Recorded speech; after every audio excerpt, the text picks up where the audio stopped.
श्री अद्वैत गदाधर शिवासादि गौरभक्तवृन्द।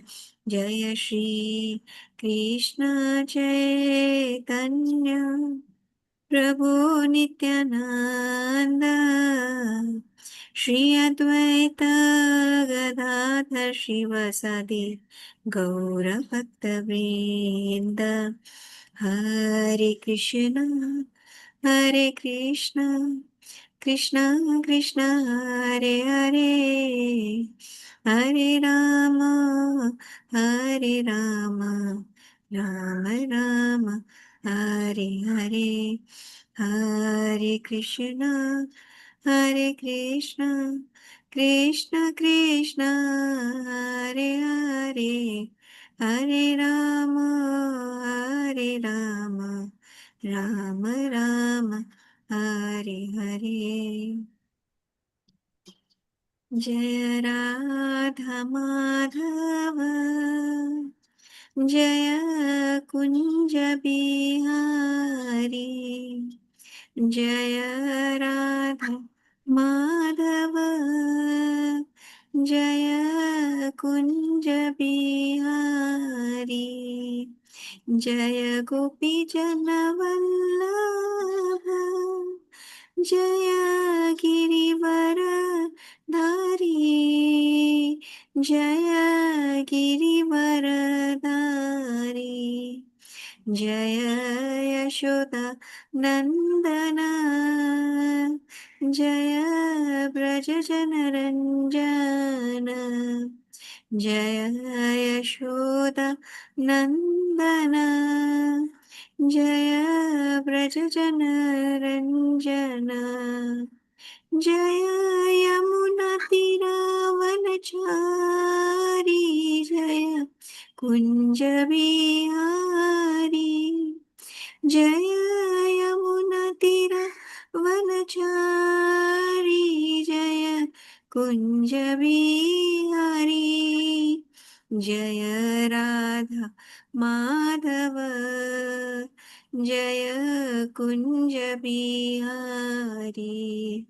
जय राधा माधव, जय कुंज बिहारी। जय राधा माधव, राधा माधव राधे। जय राधा वल्लभ, राधा वल्लभ राधे।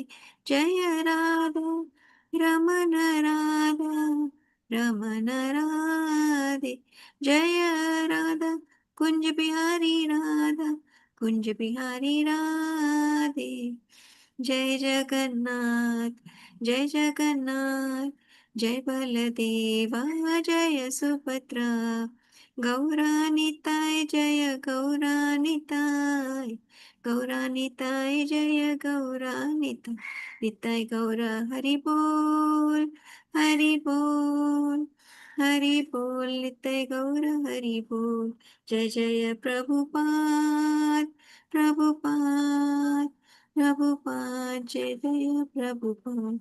जय जय गुरुदेव, गुरुदेव, गुरुदेव। जय जय गुरुदेव। Hare Krishna. So yesterday was the appearance day of Sri Vrindavan Das Thakur. Vrindavan Das Thakur was the favorite disciple of Lord Nityananda and also his last disciple. So let us sing his song today. He's written this song, Jeevera Bhagya Avani.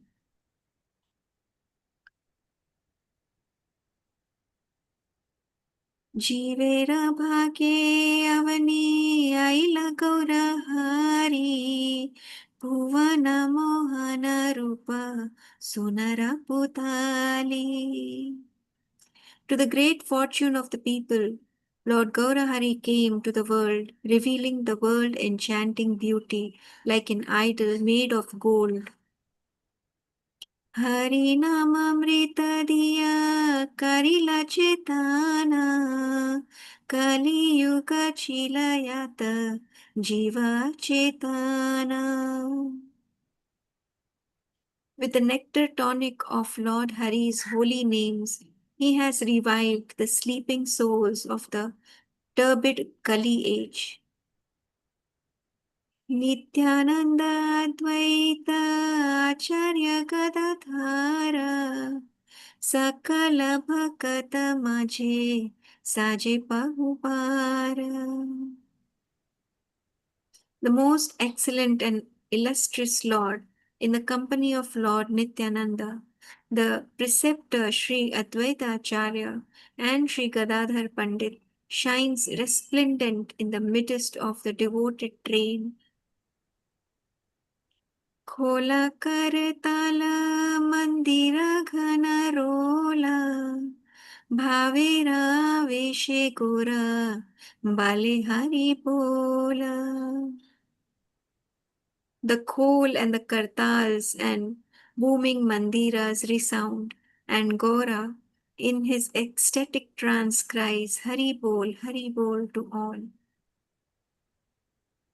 भुजा तुली नाचे पाहु सचिरनंदना रामाई सुंदर नाचे Shri Raghunandana. With arms uplifted dances the Lord, the son of Mother Sachi, and so dances Ramai Sundara and Raghunandana too. Srinivasa Haridasa Aravakrishwara Dvija Haridasa Nache Pandita Shankara. Srinivasa and Haridasa and the scholar Vakreshwara and Dvija Haridasa dances and the scholar Shankara also.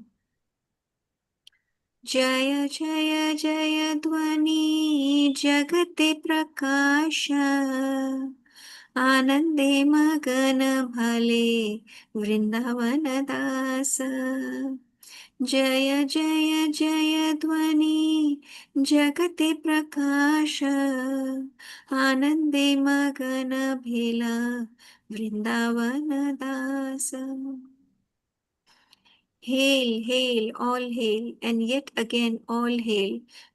The world is full with exultant cries of triumph, and Vrindavan Dasa becomes deeply immersed in rapturous delight.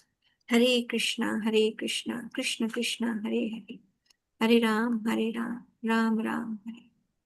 Hare Krishna Prabhu. Danvat Pranam Prabhuji for the seva. Over to you, Hare Krishna.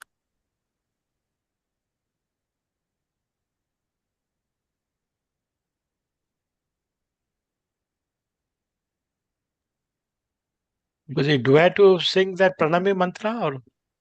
Yes, yes. Okay, so I'm just saying.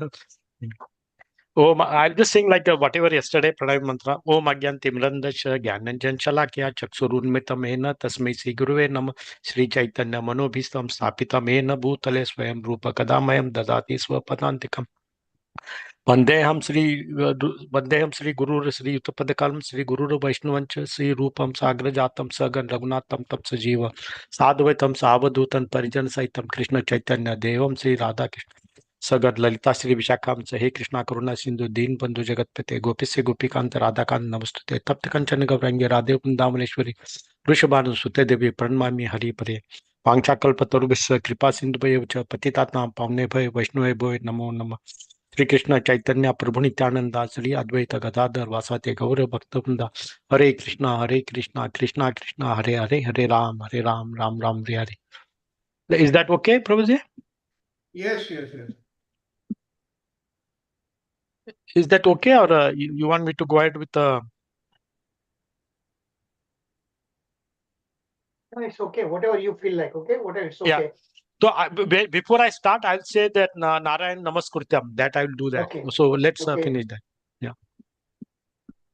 Okay, then I will start with the recap. Just give me a minute. Just 1 minute. I need to switch. Sanjay Prabhuji, recap.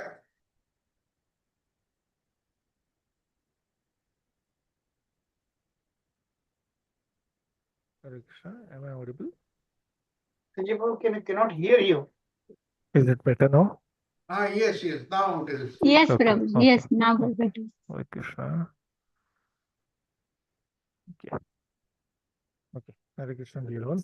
Welcome you all for the session today, which will be lesson 86. But before that, we will just do a recap of lesson 85, which was very nicely done by Rajiv Ramachandra Prabhu yesterday, right? So there were two chapters that were covered, chapter 48 and 49, right? Chapter 48 is about Krishna pleases his devotee, which is where Krishna and Uddhav they visit Trivikra. Okay, and then the other aspect is second section is Krishna along with Balaram and Uddhav visit Akrur. Okay. Chapter 49. In chapter 48, Krishna gives a mission to Akrur. In chapter 49, Vidur and Akrur they meet Mother Kunti and console her. That is the first section.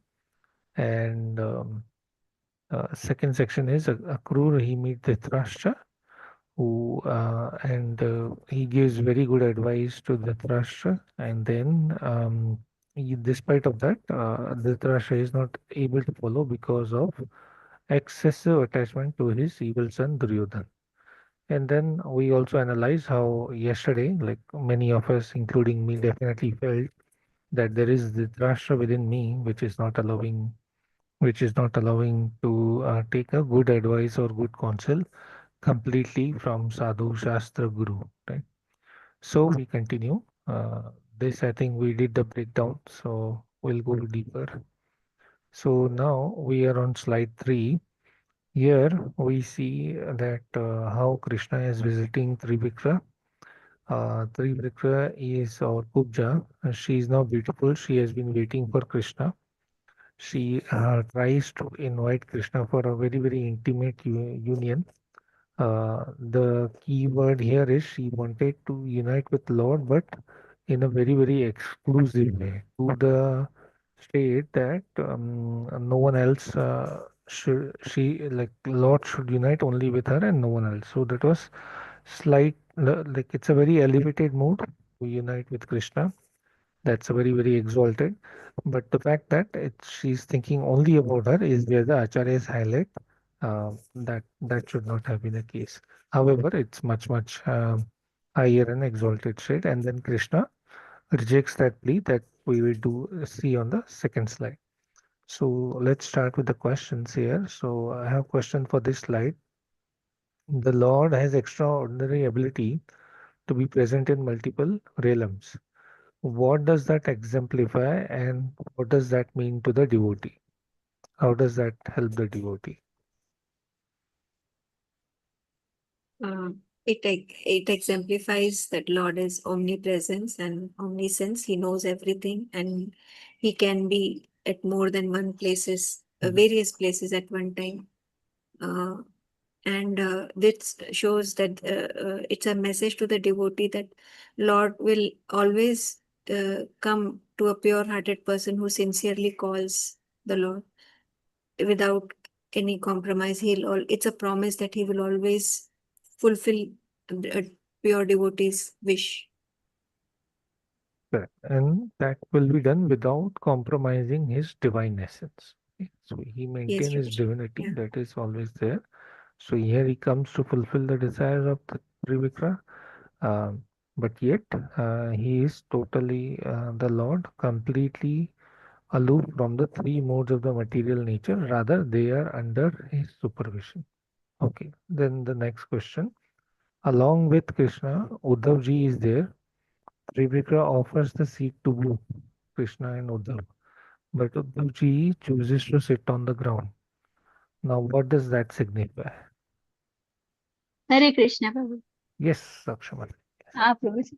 जब कुब्जा ने उनके घर में भगवान का और उद्धव जी का स्वागत किया और उन्हें बैठने के लिए सीट दी, तभी यहाँ पे हम देखते हैं कि उद्धव जी भगवान के प्रति जो उनका भाव है, जो नम्रता है, ह्यूमिलिटी जो है वो बताते हैं, और वो जो कुब्जा ने जो सीट दी वो नहीं ग्रहण करते हैं, वो नीचे बैठते हैं.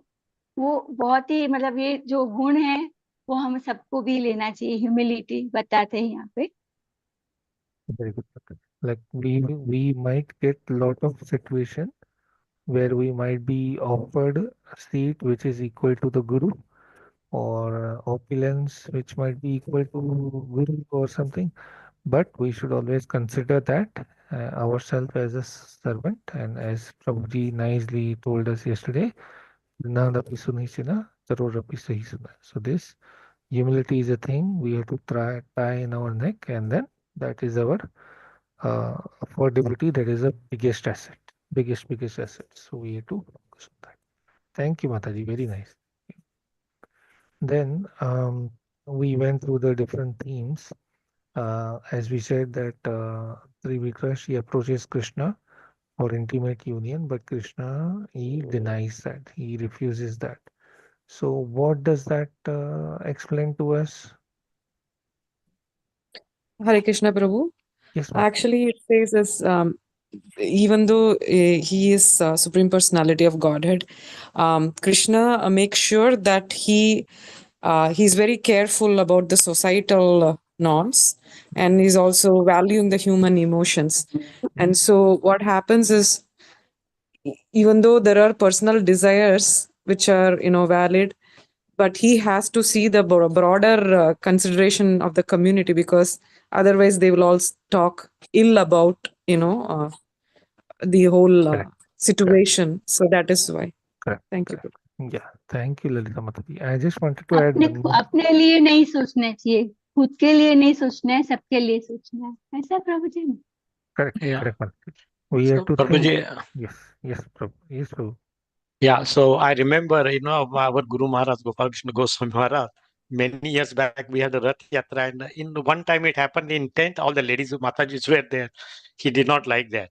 So he called me and all that. So we see that, right? So we see in ISKCON also. So they avoid, this kind of discomfort, and that's really a nice on that. That's what I just want to add. Thank you, brother. Yes. So they adhere to that. And this reminds me just one more quick thing. Like Lord Chaitanya Mahaprabhu, when he read Chaitanya Charitamrita, is also always very cautious. He wants to adhere to all the principle, so that, like, and he gives a perfect example of a sannyasi and a devotee. Okay, so let's continue. Now, Krishna, okay, before we go there, yeah, this is not in the slide, but yesterday, very, very important question. Why did Krishna, when he is visiting with to Trivikrama, why did he take along Uddhav? Because he's going The for a very reason, personal. Yes, yes, Lalita. because he is meeting a soul that is in the woman's body.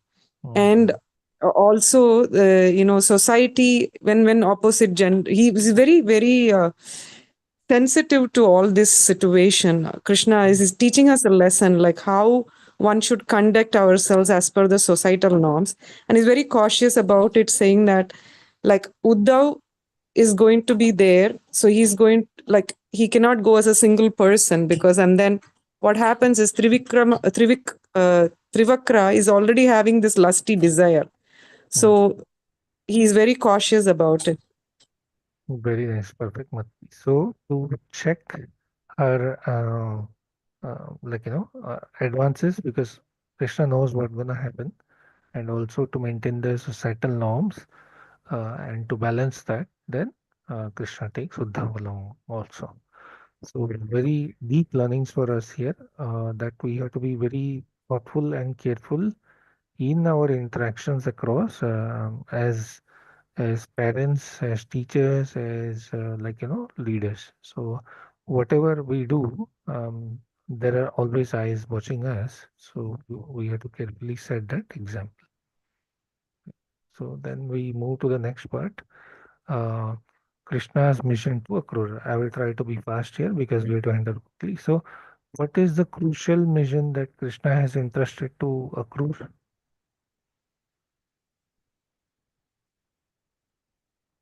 Who has not spoken Hare yet? Krishna Prabhu Yes, ji, Mata. मैं Yes, yes, yes, हाँ, yes, Mata. अब कृष्णा अक्रूर को हस्तिनापुर भेजना चाहते थे, तो वो देखने के लिए भेजना चाहते थे कि धृतराष्ट्र जो है वो पांडवों के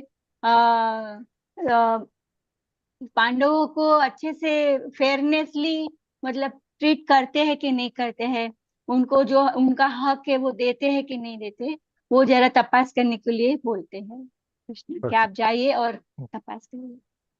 Correct, absolutely right. Thank you. And then, we saw several themes across this. Krishna's interaction with Akrura, how Akrura offers his prayer out of humility, um, and then he speak of different thing. So the question now I hear is, one of the theme here is about bondage and liberation, right? So question is, why does Krishna intentionally goes through this human-like experiences where he appears to be bound like in the childhood? Why does he go through these such experiences or some human-like behaviors? Because Krishna wants to illuminate the path of his followers. Very nice. Thank you, Dipti Mataji. Yes, that is what it is. So he's actually teaching us through his example. Yet, as we saw, his divinity is always maintained. His supremacy is not compromised. Okay. This is again the wonderful slide. Now, Akrur ji have reached Kunti mother. So Akrur and Vidurji, they are pacifying Mother Kunti. So as we see that God is always ready to respond to the call of his devotees. That's what we gather from here, right? Um, what does this remind us about the nature of divine protection? That He is always there with us. We are never alone. And whenever we are facing any challenging situation, Correct. we shouldn't feel that we are alone. The divine support is always there. Especially when a genuine devotee is seeking Lord's support, Lord is always there with us. Correct. Correct. And then there were other. It requires greatest faith, astha, 100% astha. Correct. Prabhuji, you're saying something? Someone was saying. Yeah, it's been said Krishna Sada Sahayate. Yes. Krishna Avashya Raksha. Krishna Sada. Yeah. And then we had so many other takeaways here. But I think the key conclusion is over here. Would someone like to read this? The key conclusion of all these? Or I will do that. Fundamental. Yes, Prabhuji, please. Okay, I'll do that. The fundamental themes of divine protection, the profound love, the eternal struggle between good and evil, the recognition of divine qualities, the transformation nature of devotion, the unwavering importance of hope and faith. So I'll just go with the one and maybe everybody can pick up something. The fundamental theme of divine protection. I just know we are looking at God protects his devotees, also non-devotees. I don't know whether and he doesn't protect a non-devotee if somebody calls with that's why type of people come to him, right? We talk about. So he protects that. That is also protection because he is the father of everybody and he is equal to everybody that way, but he may have concern with the help devotees more. And that's what I just understand from the first theme of divine protection is available because that is his role, right? So he's a maintenance, right? It's creation, maintenance, and annihilation. So that is the maintenance of that is the role. Yeah, that's how I understand. Yeah, I think that is wonderful. I think all this we went through yesterday, so I will not repeat that because we don't have full time. I just have two more questions and then we end off.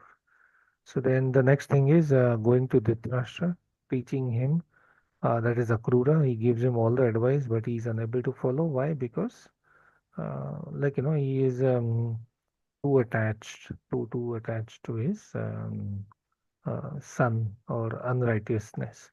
Now, we also analyzed yesterday how one cannot use that as an excuse that, I am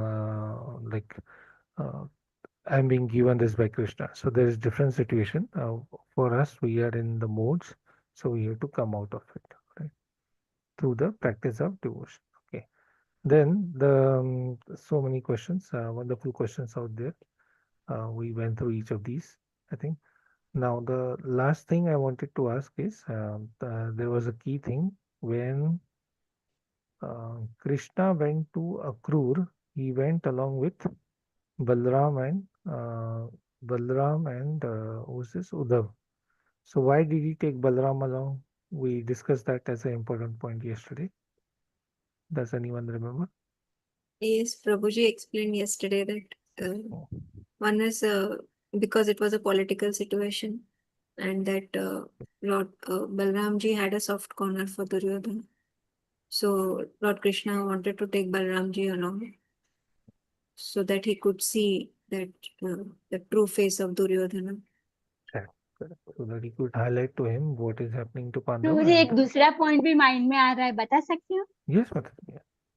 तो कृष्णा जो है ये लीला में बलराम जी बड़े भाई है, तो भाई को भी मतलब रिस्पेक्ट देना चाहते हैं, तो उनकी हाजिरी में सब कार्य करना चाहते हैं, क्योंकि जो लीला करनी है वो भगवान करेंगे, मगर वो सब मतलब एक रिस्पेक्ट, बड़े भाई को रिस्पेक्ट भी देना है, तो वो हिसाब से भी उनको साथ में ले जाते, वो मेरा मतलब मेरे माइंड में आया अभी, इसलिए बताया.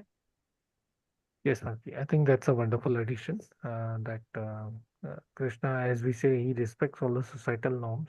So to make sure that Balaramji is also engaged, he takes, and he's a senior, what do you call, elder brother, senior Yadukul, so Yadav. So okay, with that I complete my recap. Over to you, Radhavendra Prabhuji. Thank you very much, everybody, for participating nicely. Hare Krishna. Thank you, Prabhuji. Thank you, Prabhuji. Yeah, so you gave a lot of time, or else almost. Okay, so I'll take a 1 hour 15 minutes, and then we'll go. So before that, let me do a remaining pranay mantra, and I'll start with that. Welcome everybody, and I take this opportunity to thank Charu Prabhuji, Sarath Prabhuji for giving me this opportunity. This is a wonderful chapter. This is a transition. I will go very quickly through that. So before we go, let's say pray again. Om Agyantim Randacha Gyanan. Narayanam Namaskritam Narocheva Narottamam Devim Saraswati Vyasam Tato Jaya Mudireta Nasta Prayashu Bhadreshu Nityam Bhagavata Sevaya Bhagavati Uttama Sloke Bhakti Rabhoti Naistaki Krishna Swadham Upagate Dharma Jnanadi Bisa Kalonishta Dishamesha Puranarko Ado Nitam Om Namo Bhagavate Vasudevaya Om Namo Bhagavate Vasudevaya Om Namo Bhagavate Vasudeva Hare Krishna Krishna Krishna Hare Hare Hare Ram Ram Hare Hare Hare Krishna. So with that I'll just start, and as I said, I'll take 1 hour or maybe a few more minutes on that. So I will share my screen. Share screen. So let me see, as I'm just sharing. Let me go back to the view and full screen mode. Can you see everybody now? Yes. Full screen? Yes. Yes. Yes. Okay, good. This is a PDF, and sorry, yesterday we had a lot of things. So Hare Krishna devotees. So today we'll be talking about chapter 50, and there are there are 1 to 57 slokas. This is a wonderful chapter. So this is how I would like to go, since we have time. I'll give this chapter is a third leg journey of the law, the Lord, and I'll just explain briefly why I'm talking about. So let's have a quickly holistic view of the Lord's Leela as we understand. Spend few minutes now since I have some time. Then we'll go through basically the chapter, some slokas, and then we'll go through the slides. We have wonderful slide from Charu Prabhuji. So before that, I just want to spend some time. I was just thinking about, what this Leela means, and got a few points. So here, what I mean by holistic view, this chapter talks about basically Krishna establishes city of Dwarka. That's one thing. So how things are there? The first leg of journey, as we look at it, it is a Vrindavan. That is what Krishna spent 10 years and 7 months, approximately 11 years there. Then moves to a Mathura. He spends almost 14 years there. age of 25. He was till with Mathura, and then he moves to Dwarka, and he spends 100 years there. So if you look at that, it's a 4 times time he has spent in Dwarka. And Charutoji, correct me if I anywhere I make a mistake. Charutoji, you are You're doing you pretty are good. witness and correct me. Yeah. Prabhuji, you're doing pretty good. So I correct there. So this is what is the there. So I'm looking at third 3-leg journey of the Lord, and let's look at little more closely. So 10.7, 10 years and 7 months, but we talk more about Lord Krishna's pastime in Vrindavan. Then we talk about 14 years approximately he spent in Mathura, and then we talk about Dwarka. So childhood pastimes are more beautiful. We also look at it how Lord moved from more spiritual from Vrindavan to little less. We cannot compare that way to Vrindavan and then still going to a Dwarka. That is one time. Now, throughout the Leela, I see that the timekeeper in the form of Narad Muni, right? We see that he is an event manager. You can call any term you give it. He is also timekeeper. When Krishna was comfortably settled in a Vrindavan, he wanted the Leela to move forward. Narad Muni goes and talks to whom? He talks to um, uh, he, whom he talks about? He talks to Kamsa. Kamsa. Sorry, yeah. He talks to Kamsa and tells it, hey Kamsa, you are sending one demon at a time, and Lord is comfortable in his home turf, right? We call in his own place. You can't defeat him. You can't do anything. So you have to invite. So how Narad Muni plays a great, and your slides also talks about, divine interventions and all that, a lot of things. I'll connect it those dots there as we go forward. So eventually he calls and we know what happened. So that was the first transition, moving from Lord from Vrindavan to Dwarika. Now, so Lord considerable time in Dwarika. Yeah, spent considerable time in Dwarka. He went to Sandipi Muni and we saw all the previous slokas, whatever Lord did, all those things. And now there was a time to move to Dwarka. So again, he sends a Kaleva, and it's not a coincidence. So it was a pre-plan. Again, he acts as the timekeeper. So Lord just move there, and we'll talk little bit up on everybody on those people. So this is how it goes. So but coming back, this Leela talks about as we look at here. I'll just share here. So I'll go to the previous one. 1 to 41. Krishna defeated Jarasandha 17 times in a battle, which earned him hero's welcome back by the Mathura Vasis.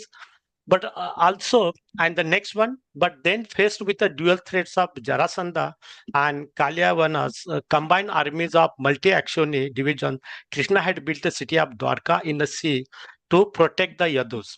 So let's talk about a little more.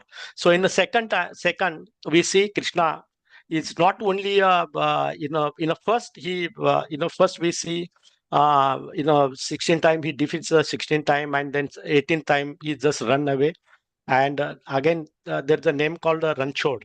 Krishna also been called Ranchod, and I had a connection with that. Early time when I was going through reading through Krishna's pastimes and all that, I always had that. If such a Lord is there, how come he has to run? And ask Bhaktiman Maharaj, who is a sannyasi here in Toronto. I'll talk if time is there at the end. What answer I got on that.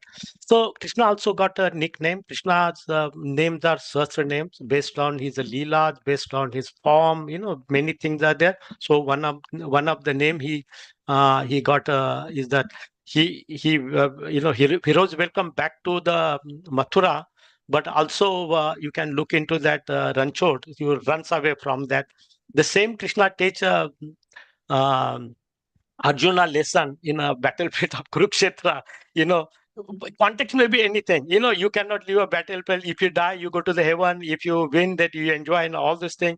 Krishna keeps aloof from everything. So we see his a divine role, but he also guides the instances, right? That we also see here. Um, So then there are few things as the names are coming here, Jarasangas. Before we go, let's talk about who are those people. First of all, Jarasandha as well as Kaleva. One, let's talk about that. There are few more things which are coming up. This is a really new chapter with many things. This is a transition, as I mentioned here. I think I want to complete some more thing before I move to the forward. Okay, so talked about the Rancho. Then we'll talk about how the city of Dwarika per se, how the city is there, and we'll talk about Sudharma Hall as well as Parijat trees, and we'll see how long it lasted also, right? Because we understand from that the whole thing lasted for 100 years because all the Yadus he kills by fighting themselves, internal fight. But after that also, the whole in the due course of time, Dwarka was also destroyed, and we see only one small part of that remaining. So when you look at all that perspective, something comes to my mind here. Okay, so let's compare having that kind of understanding in Dwarka versus Mathura, sorry, Vrindavan. Let's compare. When Krishna was in Vrindavan, till age of 10 years and 7 months, he is there. So he was also accused of few things I'm taking. There are a lot of things we can do a parallel because that drives us and gives a good understanding on that. So, uh, he was accused of stealing, butter thief, right? So he was accused for stealing butter thief, but at the end, he gets a heart of a millions of gopis. So look at one side in Vrindavan. So he steals the butter, but he was accused. He never accepts it that I stolen butter, right? He says, "Maya maine to makhan na khao," right? I didn't steal the butter, right? That's what always. He never said that I was stolen. And you can argue on that one because gopis wanted to call the Krishna and not the Krishna wants to go and steal. The stealing happens when against somebody's wish you can do something, but it was not here. It was a mutual understanding, and the gopis wanted Krishna to come over there. Look at that. He was also accused in Dwarka stealing Seman's jewel. Uh, and what happens? In turn, he gets, Jamwanti, right? So Krishna's whatever he does, a lot of thing happens between them. He was blamed for stealing the seventh jewel. So Krishna what ever he does Krishna कभी घाटे में नहीं रहता है उनका कोई भी transaction होगा उनका कोई भी होगा वो तो बेनिफिशियल टू एवरीबडी होता है कृष्णा का right Krishna, just before we move, just one more point I want to bring here. Look at that Dwarika.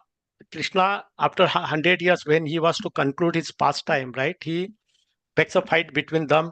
Everything, horrified, and they kill each other without, each other, and without knowing whom they are fighting, and they destroy with each other. Okay, and they came from heaven, and most of them they went, except few.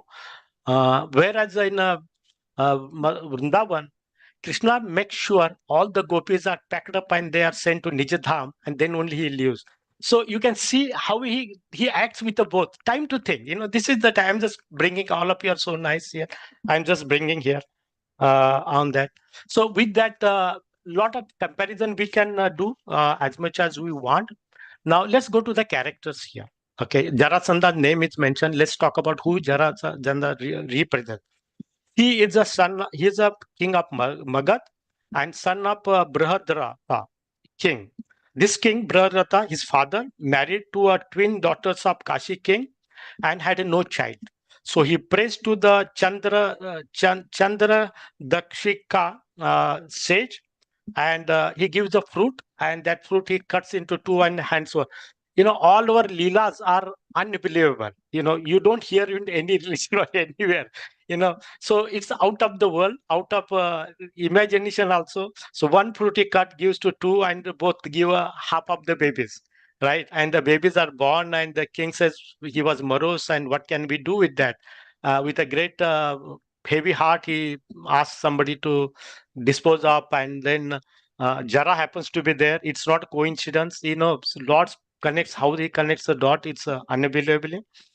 So the demon Jara she looks at that and initially thinks that, okay, it looks like a beautiful, this is a good meal for me. And then with a playful thing, she tried to join together. And look, there is a boy. And then he's kind enough to bring to the king, and king looking at that, he was so pleased with her, and he wanted to, what can I do for her? She doesn't want anything, that's my understanding. But she says, give my name. And that's why Jara and Sanda is joining, and Jara is the demon. So that's how the name is there. And we see this pastime also, the two split part, when Bhima goes to kill, right? So at the end, all those things happen. And when Bhima goes there and he was trying to kill, he was trying to tear up the body, and nothing happening. They were joining, but at the end, Krishna picks up a stick and says, throws the other side, and everything works out there, right? So that's the Excuse me, Jarasandha. Prabhuji, let me stop you here. What is the objective to bring his Jarasandha story here? And how does it connect? How does it connect with Krishna building a Dwarka city? Because that's the main point. That's the main point. Correct. Yes, Prabhuji. So Jarasandha is mentioned here. He's coming and bringing his military, right? 17 times he attacked. Yeah, go ahead. Okay. So that's why I brought. That is the main point here. Yeah. It's being explained. Why did he go and bother to build a new city? What was the backdrop of that point? That's what you need to explain that. I agree, Prabhu. So I'm going in details. Lot of other things which are not really connected with this main point. Okay, understood. So we'll go through that, Prabhuji. Understand. I was trying to give a little more point. So Jarasandha story is there. We also, Kalivan story is also similar, right? It's a giver. How he was born, and it has a relevance in your notes also. So we will go through that, basically, let's go through very quickly to the chapter, slokas high level, and then Prabhuji, I will come to your, philosophy. Okay, I'm not going in detail because I was trying to get some more. Okay, so I'm not going to go there are 57 slokas, Prabhuji. I'm just trying to pick up a story, right? How it goes forward. So first we'll go everything, and then we'll talk about 17 time how Jarasandha comes, and Jarasandha comes here and he was defeated and he was let go. And 18 time both were coming there, Kalevan and as well as Jarasandha, and that's why Lord decided to move. So that's where I'm coming back here. Okay. So first thing is that it says that it's everything starts with when Kamsa was killed. His two wives, Asti and Prapti, goes back to Jarasandha because they were daughters of him, and talks to him. And he was Jarasandha being anyway demon. He was really moved with their sorrow, and he decides to eliminate all Yadu dynasty, and that is where it starts. And thus he comes with the 23 Akshoni Senas. That's how he comes there at that place. And Lord and Balraman and Krishna was there in Dwarka city at that time, and they surrounds with 23 Akshoni Sena. So that each Akshoni Sena also, briefly I can give, it says like this one. It includes 9,350 soldiers. Then there are chariots, 21,870. There is elephant, 21,870. Horses, 65,600. This is how the Akshoni Sena one represents. Like that, he has a 23 Akshoni Sena. He comes. That's a large Sena. And Mathura being a small, they surround with that. I think we see analogy here also. So when Lord sees that, okay, so they have been surrounded by a hostile enemy. Although Lord Krishna, the supranational Godhead, is the original cause of all this world, when he descends on the earth, he played the role of human being, and that is the starting point. Okay, otherwise, and that's why he when 18 time he was to expected, the Lord decides to move from that place. Okay, so the next. He also, when he sees that all the soldiers there, and he says the Praja or the people of Dwarka, Mathura were distressed, and Lord remembers that, okay, my purpose to appear on this earth was Paritranaya Sadhunam Vinashacha Dushkarkatam, right?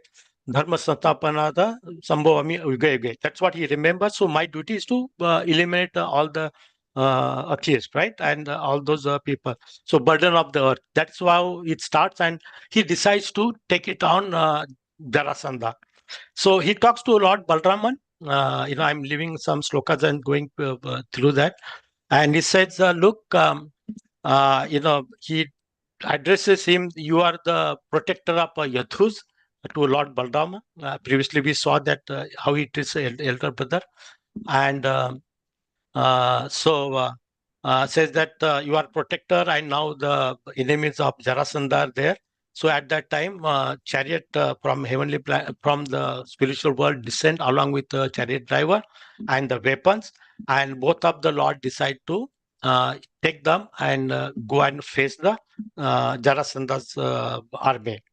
So like that, so both of them Lord, they put the armor and they go and face them.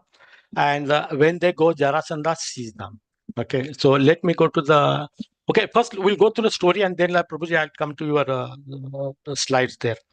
And when he sees that, both the Krishna and Balraman was there, Jarasandha sees that, and he says that. Okay, he says that. Okay, Jarasandha looked at the two of them and said, "O Krishna, lowest of men, I do not wish to fight alone with you, since it would be a shame to fight with you, a mere boy. You fool, who keep yourself hidden and murder of your relatives, go away." So he is talking about contrast, and Vishwanath Chakravarti Thakur gives his wonderful analogy here. So first he says, first he looks at the Krishna being younger and Balraman years old. So he looks at the old person, older there. Krishna not suitable to fight, being just a boy there. That's what he looks at. Vishwanath Chakravarti looks at another way. He looks at this way. So Jarasandha by now knew who Krishna is, because he has killed. Um, uh, uh, so he, he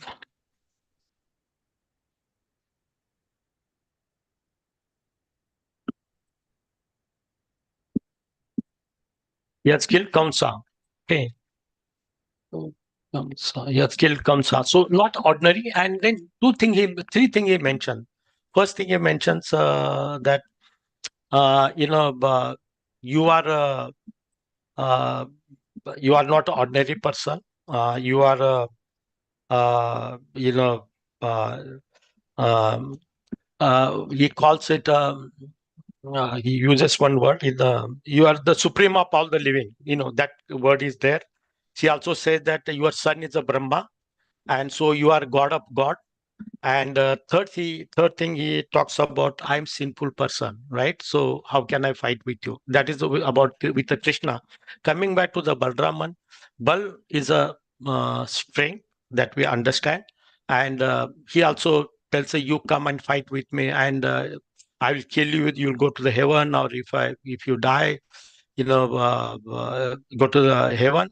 Otherwise, you kill me. And the applied meaning is that he's saying that you being powerful, who can defeat you, you kill me. That is the meaning of that. Okay, so let's go to the next one.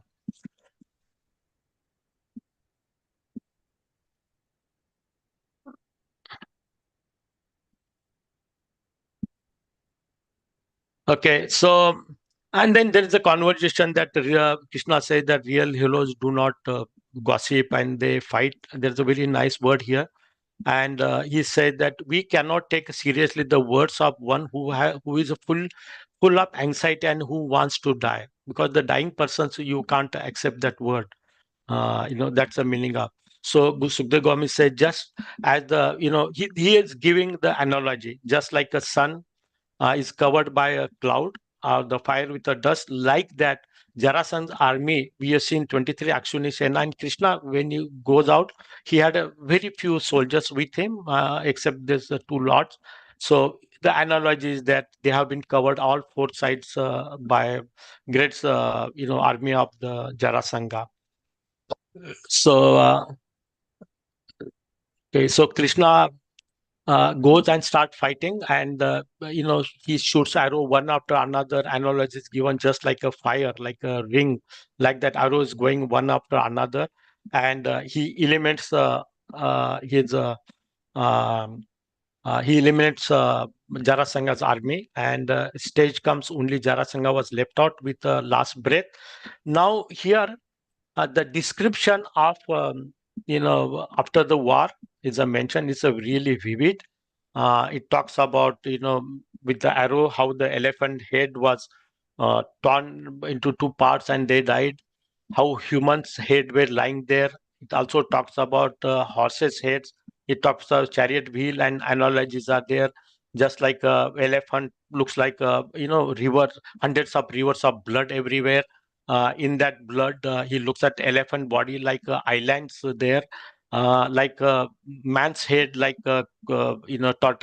turtles, and horse head like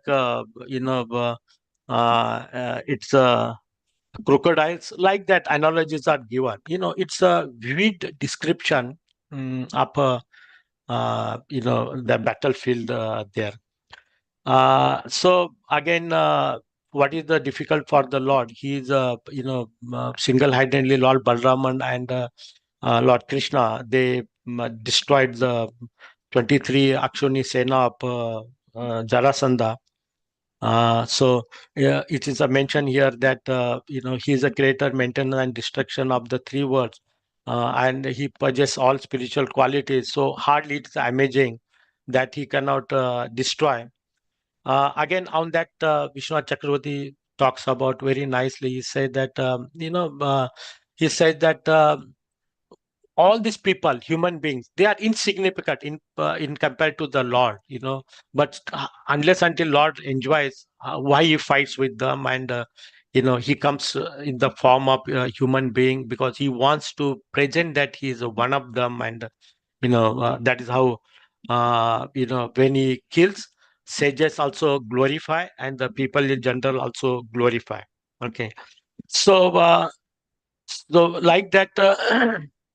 Jarasanga, at the end, seventh and end, first time you can compare with that when he was left barely with everybody was killed, barely left with his last breath. Lord Balaram wants to tie him with a rope.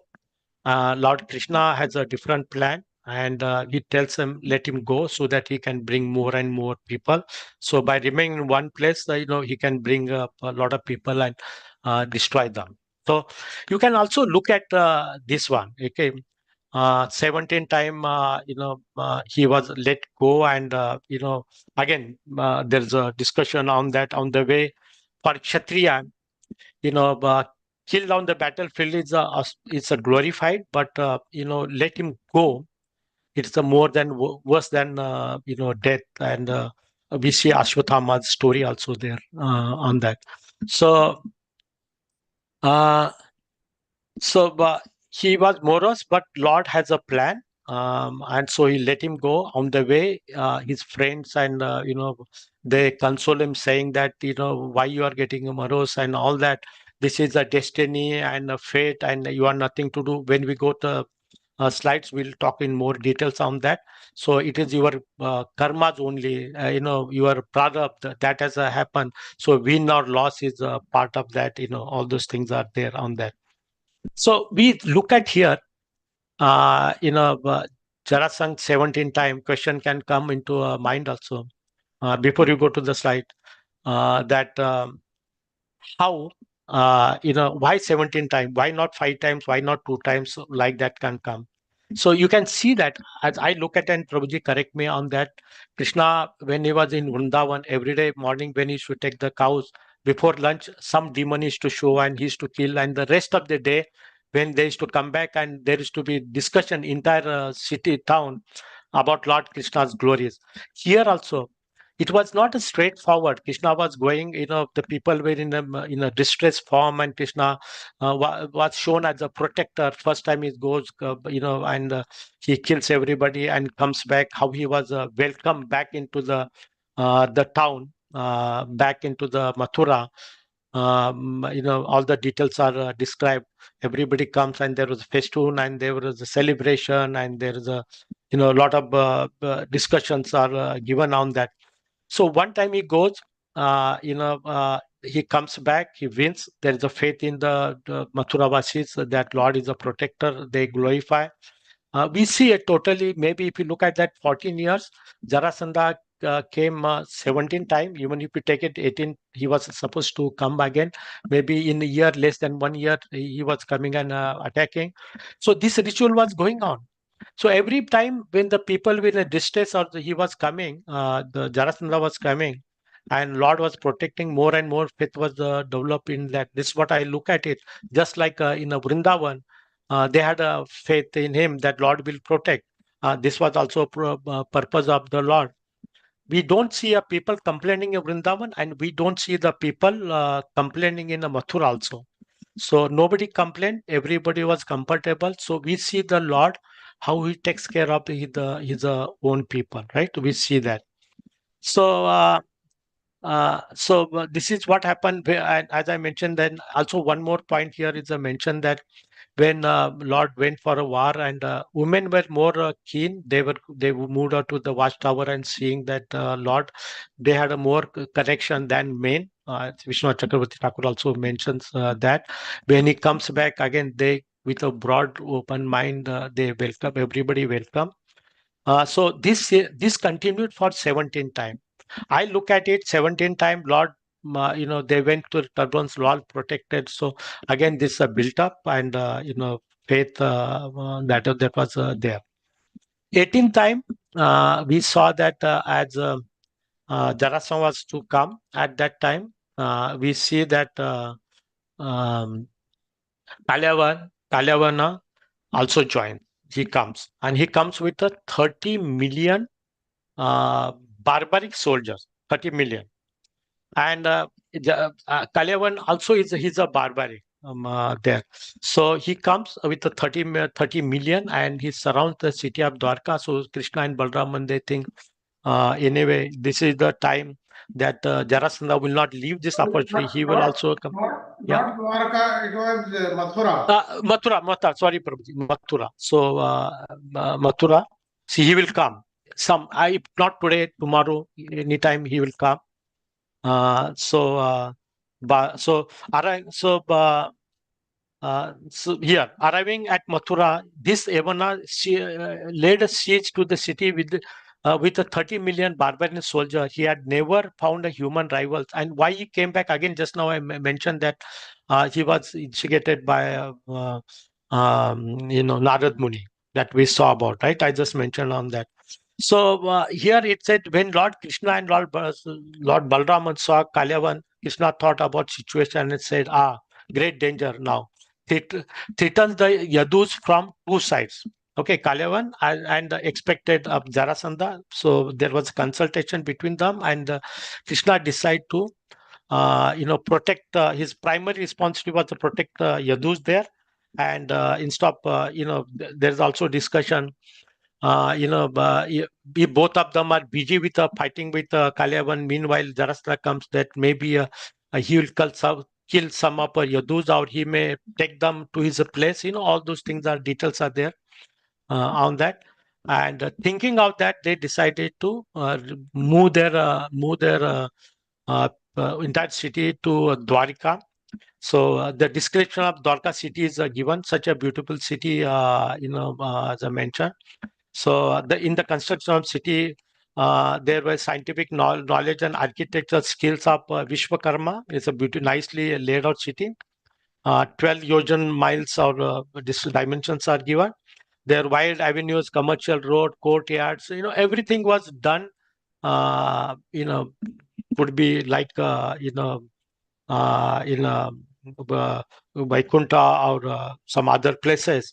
So nicely. It's a really what you call there were parks and gardens and then trees, then the description houses with the gold and emerald, all the things are there. House has a watchtower, there was a deity room, all.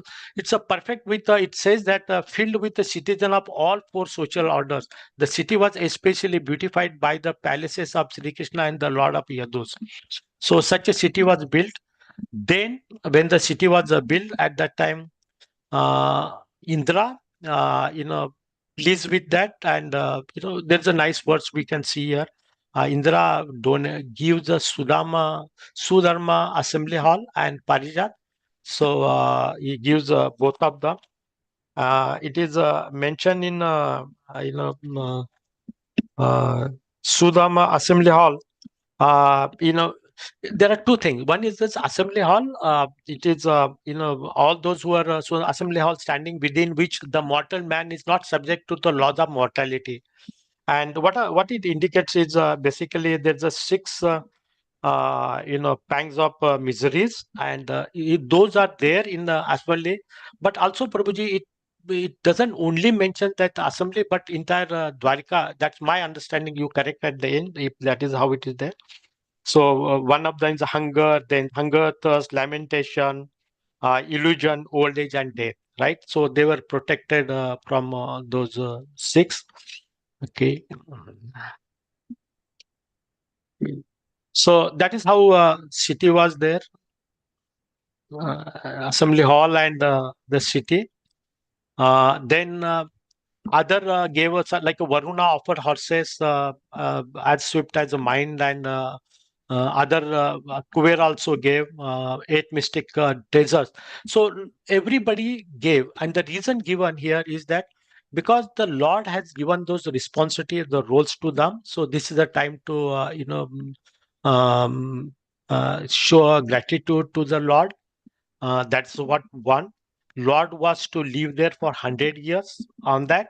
So they provided all those facilities, and it said that it's a mix up material and the spiritual, because Lord Krishna was to live. This is how it was built.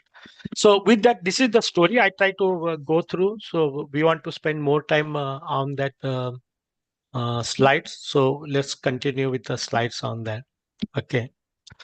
So first to 42, key thematic elements and their philosophical implication. Okay, yeah. Okay, Krishna's seeming wonder at the massive army despite being the Supreme Lord. Okay, let's see here.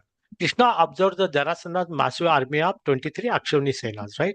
Division surrounding Mathura. And the example given is just like, sun is covered by cloud. From our distance, cloud looks a big, sun is a small. Like that, the analogy holds good because Krishna and Balraman and small army and was surrounded by army of the Jarasandha at this place. The purpose of his present descent to relieve the earth of its burden and protect the pious and kill the impious and re-establish the principle of dharma. Paritraya sadhuna vinashecha duskatam sambhavami yuge yuge. So Krishna's ability to play the role of an ordinary human while still maintaining his divine nature and omniscient. So let's understand here and how um, Vishwanath Chakravarti Thakur talks about here. So was it overwhelmed for the Lord? Absolutely no. He was acting as a just a human being on that, and so it doesn't make a difference. So Krishna's ability to play a role of an ordinary human while still maintaining his divine nature and omniscient. He knew everything. Right, he was aware of that. Omniscient. Just now we saw omniscient, omnipotent, present, right? So these three terms are used. So here omniscient, he is aware of everything that was happening around. So next is the second, Krishna's plan to destroy the army but spare the Jarasandha. Again here, Jarasandha will continue to bring more demonic armies to Krishna to annihilate. Krishna then summons divine weapons and chariots from Vaikuntha. We saw that chariot comes with a chariot driver and weapons, and both of them mount and they kill Jarasandha's army. So Krishna's divine purpose to destroy the evil and protect the good while also allowing evil to continue for higher purpose. So what it means is that Krishna wants to protect his citizen, Mathuravasis, and destroy the barbarian Jarasandha here also mentioned, and his army, destroy them both. And in the time, considering the higher purpose, he let Jarasandha go. He doesn't kill him. So again, also allowing evil to continue for higher purpose. So that Lord can look into that, consider that. Third, Jarasandha refused to fight Krishna alone. Just now we saw that the three reasons are there. He is a Purushottam. Jarasandha thinks he is a Purushottam. He is his son is a Lord Brahma, so he's a God's God, and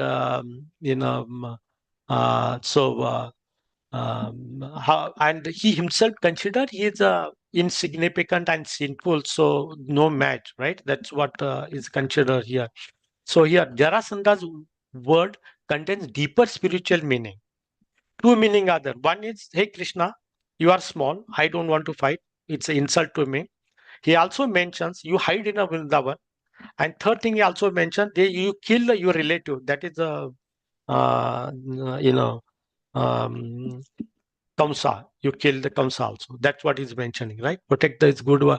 So Krishna divine purpose destroying evil and protecting the good while also allowing evil to continue for higher purpose. Okay. Third. Okay, third we finished. Jarasanga's words contain deeper spiritual meaning. I mentioned here. Even those opposed to Krishna conscious, uh, opposed to Krishna unconsciously. Very nice word. I like this one, Charu Parvati. Even those opposed to Krishna unconsciously recognize his supreme divinity. Jarasandha knew, because he knows how powerful Kamsa was. That there was a time when you know, Kamsa, and Jarasandha. Again, I'm not going through the story, but he was so powerful, and Lord killed him. So allowing evil to continue, unconsciously recognizes the supremacy of the Lord. That is there. 4. Okay, Krishna and Balraman devastate Jarasandha's massive army with the ease. Again, so what is the difficulty? Who created the entire world? Creation, maintenance, and destruction. Who can do it? What is there for Jarasandha is 23 actions, and they represent nothing, right? So it is not difficult for them. But since they were in the human form, they perform extraordinary work, which is appreciated by sages, appreciated demigod, and appreciated by everyone. It is there. So also in the battlefield, vivid description. Just now we saw the rivers of blood and the dead like snakes, like hands showing like a snake's island, which is the elephant, like with a big body showing like island. Crocodile is a horse head. Just now we saw that. The vivid description of the battlefield. This symbolizes the cosmic battle between good and evil, with the Krishna as the supreme victor. So, any war is not auspicious. Purpose also, once when somebody see this war, we have to also understand, and the wars are always there in Satyuga, Treta Yuga, Satyuga, Treta Yuga, Dwapar Yuga, Kali Yuga. It is there. This is the nature of this material world. Ashwashvatam and Dukkhalaya. So there is eternally, it's a temporary, and there's a Dukkhalaya. So this will happen. Sometimes the demon will win, sometimes the good will win, and that will continue. It's for a devotee or either people to look at the word and understand. So seeing this blood, seeing this one, somebody can think a different way. Okay. So fifth, though Jarasandha's army was like an unfathomable ocean, Krishna and Balaram easily crossed it as if playing. I remember Charu Prabhu's some few weeks back discussion whether Krishna creates this material world.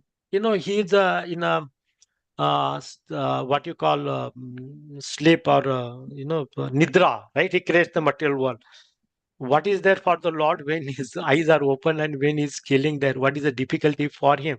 So for him, creation, for him, rasa dance, or fighting the war, this is a leela. There's no difference. It doesn't. For us, it looks different. Rasa dance is one thing, war is another, creation is what, because we are in mundane, we see that this is a lila for him. It just happens, right? So this is a very powerful word here. Krishna and Balraman easily cross it as if playing, because Krishna, though appearing human, is the supreme absolute truth. This demonstrates the ease with which the divine can overcome the material, no matter how formidable. Right? So nobody is equal to Krishna, nobody is greater to Krishna, and what is there? Everything is created to them. We are mundane, whether Jarasanga or Kalevan or anybody, they are all insignificant in front of the Lord. Sometimes Lord wants to get each also, right? We see that, and he creates all these demons so that he can come and fight. We see that scriptural injections also that way, right? So 6, Krishna's desire for Jarasandha to continue gathering armies. We saw Balraman Sijata nearly dead Jarasandha, but Krishna stops him. Nice word is used. One lion catch hold of the other one. So the Jarasandha is not demonized here. Even though in front of a Lord Balraman or a Krishna, he is nothing, but he is also a fighter. He's not ordinary. He's not demonized. Just like one lion catch hold of the other one. So Balraman catches and was trying to tie with him. So Krishna, next one, Krishna's divine plans transcend the immediate situation right now. He could have been killed at that time. I think on this one note, Vishwanath Chakravarti talks about 3 things there. He mentions, when Jarasandha comes, 3 thoughts comes at one is kill Jarasandha. So why to bother about his army? Then he says leave Jarasandha, kill his army, and the third, kill both. And then Krishna remembers, it's a mention there that my purpose, because all these are, they gathered together, looks like circumstantially gathered together, they were to die. Just like in the Kurukshetra war, like 64 crore people, they gathered and they were to die there, right? So that is the meaning of that. So Krishna's divine plan, transcending the immediate situation with a higher purpose in mind, so he let him go, right?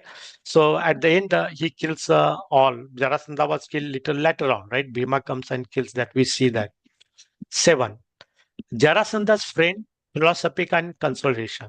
Okay, as Jarasandha, as I mentioned, it's for Kshatriya, death is acceptable because he die as a, Krishna talks in Bhagavad Gita, go to the heaven and enjoy. If you win here, you enjoy prosperous kingdom. So there's no difference for them. And this is the mindset of the Kshatriya. So king, everybody dies and he was let go, was a utter sheer insult to him. So Jarasandha, and then he was going with a dejected mind. On the way, his friends console him, saying his defeat was inevitable due to his karma, and that victory or defeat in a battle should not be bring pride or shame. Nice philosophy. Demon knows the philosophy. It's not that they don't understand, right? Only thing is that still, yesterday we were talking about, right? They are in Tamoguna and Rajoguna. They don't get the whole picture. Okay, it expresses the idea of karma and the need to avoid the pride or shame in the face of victory defeat. Okay, there's a little more to come. I think next sloka will say here on this point. I think I have some time. I want to say, see the devotees, if they get reverses or if somebody is at least in mode of goodness, there are like a Jarasandha, has to go to 17 time and still he shamelessly comes 18 time, and we don't know what happened that 18 time. Jarasandha came or not, he has come or not come. Maybe somebody can explain at the end. I really don't know on that one. But why 17 time? He does not get into the head. I'll just tell you a 10-second story. We know that Prahlad Maharaj and uh, um, Narayan, Nar Narayan. Maybe it is in one of the Puranas. There was something, and they were fighting for 10 years. Prahlad Maharaj and Nar Narayan fighting 10 years, and wonderful fight. After 10 years, it's not a very long Satyuga, right? And he remembers what for I'm fighting. All that he goes to Narayan and he says that I will not win. What is there? And he says he's my Amsha, right? He's a Brahmana, my Amsha. He immediately comes and pays prostrate obeisance to him and stop. The intelligent person who is at least in mode of goodness or the devotee, he can quickly see why the reverses are happening and changes his course, right? The demon doesn't come. Maybe 18 or 20 or 30 times, I don't know, I'm speculating here. This would have continued for a long, long time. Okay, so let's go to the next one. Jarasanga's friend. Okay, so 8, Krishna's triumphant welcome into the Mathura. Okay, Krishna enters Mathura where he is greeted jubilantly and presents the valuable ornaments collected from the fallen soldiers to King Ugrasena. So it is not from the soldiers. Again, Vishwanath Chakravarti talks about also some there were gold or something coming for elephant, horses, or they used to be decorated based on the hierarchy in military. So he collects and is given to the Ugrasena. Is talked about.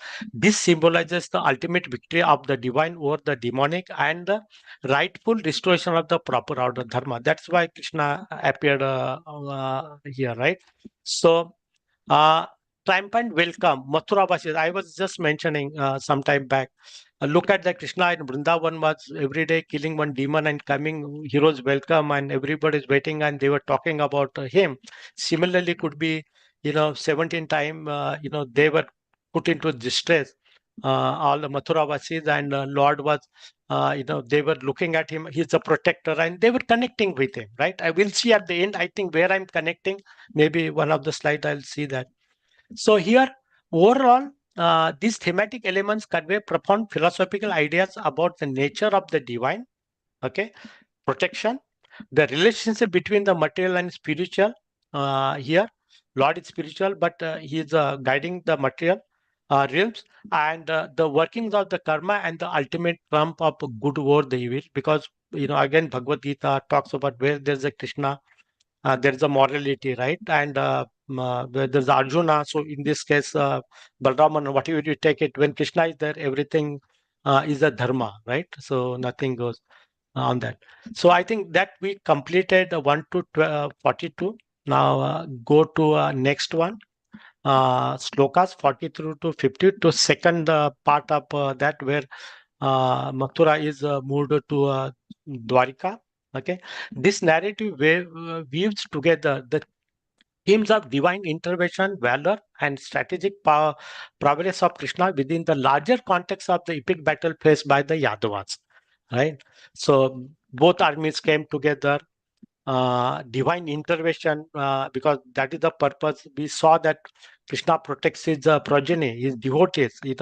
So we are always a back. Those who surrender to him, he has back, and non-surrender also he has a back. They don't recognize, right? So because it's not that they are not a part of his his praja. Everybody is a part and parcel of the Lord on that. So we'll go ahead here. The demon Kalyana's arrival here. The introduction of Kalyana, a formidable barbarian warrior, highlights the escalating tension of Yadava's face. Okay, and he comes with a 30 million barbaric soldiers, and he himself a Kalyavan barbaric. So I'm not going into the details how he was born, and by nature he was like that one, and he was looking formidable, to combat, to fight. He was looking, and Narad Muni happens to be there, and his guides, hey, just go here. This is the place. Yadvas are right for you. We see the Hiranyaksha also has wanted to fight, right? He was looking for a competitive somebody to fight, and again, Varun Raj, right? Varun Dev, he guides him, go and, Varadev, and we see the fight. Anybody, even we see also Ravana also. He was looking a fight. If you go through that Valmiki Ramayana, you see there, right? So second here, his motive, B point, his motivation stems from the desire for worthy adversaries, demonstrating a deep-seated rivalry and the quest for power that characterize the interaction between different factions. We have to understand Kshatriyas are like that, right? And we have seen any yugas, right? We have many small kingdom. Whenever one king is weak, other will attack, and this is the nature. Again, going back to the same theory, this whole material world is a misery. There cannot be everything is in a religiosity. Everybody doesn't follow. Also, we see why 21 times Kshatriyas were eliminated. Again, we can see so many examples. So, quest for rivalry is always there. And when we have strength, where to use that, right? So many examples we can go. So then C point, the backstory about his birth, Kalavan's birth, adds a layer to his character, linking him to the divine influence and curse, common motif epic literature. Point two, Krishna's concern. Krishna's worries about the Yadavas reveal his role as a protector and strategist. Okay, so because he is a prince, his job was to protect.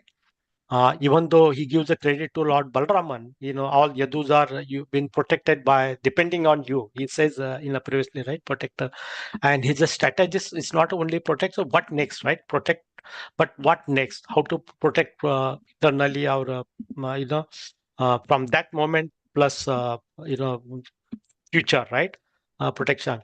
His foresight in anticipating Jarasandha's potential arrival while engaging in a battle with Kalyavana underscores the precarious nature of their situation.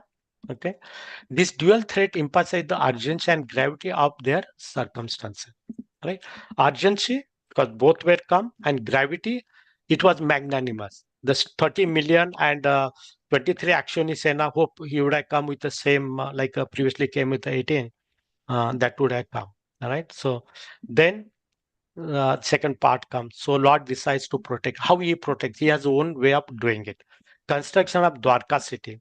The detailed description of the fortress and city of Dwarka showcases Krishna's architectural vision and divine capabilities. Why divine capability?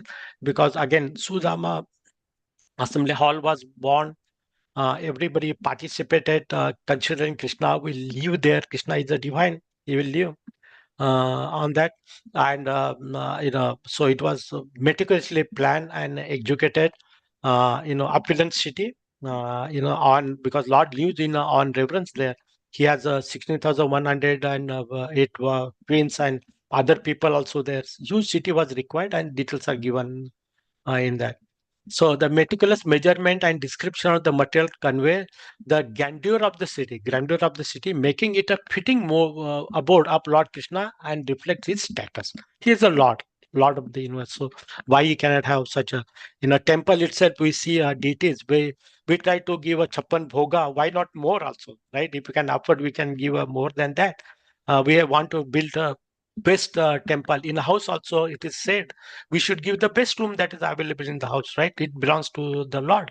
So he deserves everything because he is satisfied, we are satisfied. We are totally dependent on him. We are his children, right? So again, that's also there. The point, last third point, C point, the blending of spiritual and material wealth in the description of Dwarka illustrates the intersection of earthly and divine realms. Okay, so let's go to next one. Parijatam. Okay, trees and the transfer of a citizen. This Parijata first time, again, I think Lord goes for the second time. One story doesn't end because it breeds another one. Nothing stops with the one, with the Parijata. That is the Indra present, along with the Sudharma Assembly Hall, standing within which a mortal man is not subject to the laws of mortality.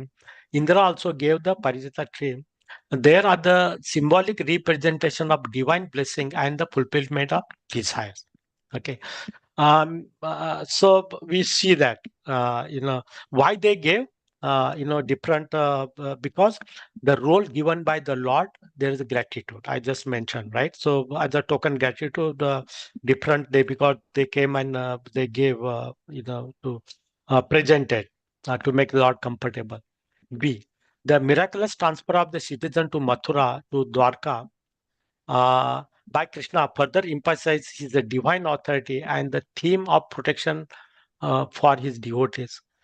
Very wonderful, out of the box. You think of Mathura to Dwarka, I think 1,100 kilometers. He just moves from when they were in sleep. We'll see that. We'll talk on this for some little more details and how it is a relevance, right? And there are very nice points mentioned. We'll elaborate on that. So it is not possible humanly, moving one sleeping city into and build a city. First of all, build a city in the ocean with all that paraphernalia, with the best of architecture, everything, and move the people when they were in a sleep. And when they get up, they see a new reality. And Charu Prabhuji talks about you. We'll try to analyze on that also. So our experience by the citizen upon awakening in the new lavish setting encapsulates the wonder of divine intervention. When Lord does, it doesn't do just like that one. Chilapar always talks when you go to the, king, you don't ask, give me one bread. You ask more. He can give everything. So when you are going to the Lord, he doesn't do anything. When he takes Sudama's example, we see that when he wants to give Sudama, he gives unparalleled palace, right? And opulences he gives. So what is there for the Lord, right? So where he lives, but Mathura was going through that 17 time Jarasangha's barbaric, surroundings and going through a roller coaster, right? Through all that. Uh, so Lord has awarded them. Why he awarded? Maybe we can see here. Krishna's consultation with the Balrama reveals the importance of collaborating among allies in overcoming adversaries. Yeah, Lord gives a value to the Balrama. Yesterday also we talked about elder brother, just mother mentioned here. He respects his views also. Consultation is required. Also we see in Gopi is a collective. Gopis, they worship individually, they worship collectively. The emphasis is collective. Together, when you worship, the impact is more. Sankirtan movement is one of the things. You can chant and kirtan, but when you go together, it has a larger, it attracts the Lord much more. And Kali Yuga is also meant for the one, right? So, here, Krishna consulted Balraman, who is none other than himself, and they had a strategy on that, right? Strategic planning against Jarasandha. This strategic mindset is crucial in navigating the complex dynamics of power, showcasing Krishna not only a divine figure but wise and tactical leader. So, he works on sentiments and the requirement on the ground, right? So he could have done something else, but he wanted to gradually take the people from Mathura to Dwarika, and he had another plan. We'll see that next when it comes to PowerPoint, we'll discuss at that time. See, the blending of spiritual and material wealth in the description of Dwarika illustrate the intersection of earthly and divine realm. Right? We saw. Let's go to the next one here. Okay. So it's a 43 to 57 philosophical implications of the key thematic elements. Divine intervention and human agency. Very nice. I like this part very much here.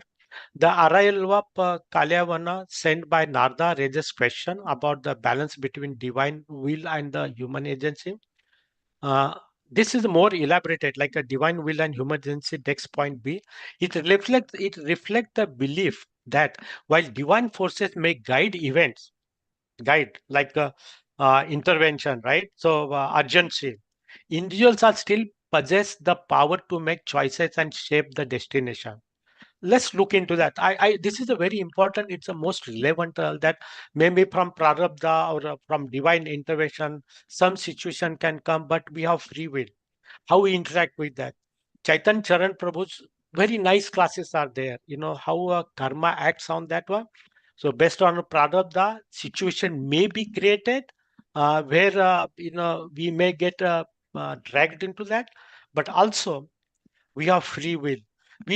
Just because it's a situation is there, we have to go away that we can always have a free will and we can come out of that. So it reflects the belief that while divine forces may guide events, individuals still possess the power to make choices and shape their own destination, right? Because of free will. This interplay invites contemplation on the extent to which external forces influence human versus their inherent capacity to free will. Again, this is how intervenes with one another. So events can occur. Krishna seeing that event, how he decided, right? He could have done it different way, but he decided to take everybody to that safe place. His compassion for Mathuravashi was very much there. He created a safe place, right? So divine intervention is required, and there's a purpose also why he did. We see that responsibility of the protector. Okay, lesson for us. Krishna also, since he is in human, he also follows that. Krishna's concern for the Yadavas emphasized the moral responsibility of leaders to protect their people. Their king's responsibility, the leader's responsibility, and in this case, Krishna's responsibility highlights his leader. It highlights the B point. It highlights the ethical implications of power. Okay, suggesting that with authority comes the duty to safeguard the well-being of the other. This is also in the material world. We say with responsibility comes with authority comes a responsibility and protection also one has to do, and Krishna does. So again, this is the where the Lord's beauty. He doesn't let his devotees rotten. He takes care of them based on their desires or based on what is required, what is suitable, right? He does all that there. This theme encourages reflection on the nature of leadership and the responsibility that accompanied both the historical and contemporary context. So traditionally it is done by the Lord as protects, and also we can see in this case, which is also true. So Lord construct material versus spiritual wealth.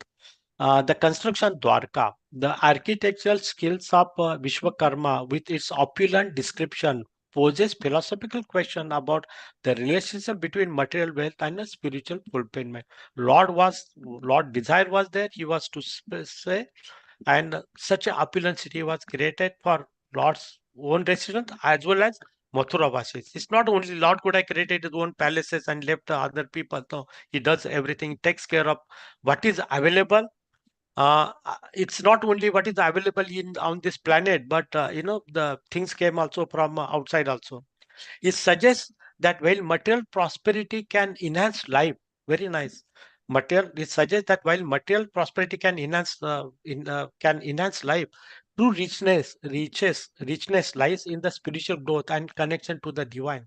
Very nice here. So we can look at this one with a material. Who doesn't want material prosperity? Everybody feels comfortable, right? But beyond that is the richness of spiritual growth, because material prosperity can come and go. We have only one life, this human life. Why to waste it? And it should be used in a proper divine connection. Again, emphasizing that particular point. This the dichotomy challenges individuals to consider their values and priorities, encouraging a balance between material and spiritual. Yes, very important. Shriya and Priya, what one requires in the long run, that is the Shriya. In a short run, Priya, we need a food, we need to work and do all those things. Those are also required. So, from all this saga of Lord's pastime, there's a message for all of us. And the central message is very, very clear, right? And this is the takeaway from here. I think we have one more slide to go. And maybe 10 minutes, I think I'll finish everything. Okay, very nice here. 4 point. Okay, so miraculous transformation and awakening. The sudden transfer of the citizens of Mathura to Dwarka symbolizes a transformative experience that can occur in a life often unexpectedly. Okay, so sudden transfer of citizen of Mathura to Dwarka. So from Mathura, even also holy place, moved to Dwarka where the Lord was living. Again, holy dham on that one. But the quality, first of all, protection of the Lord. The same Lord takes to them. So connection between him. So this transformation from one to going to another experience can occur in a life, can happen sometimes unexpectedly. And I think the next B or C adds little value to that. Let's go to the next one. B. This reflects the philosophical notion of enlightenment or awakening, where individuals can experience radical shift in perspective. Again, take word as it is, see the sea.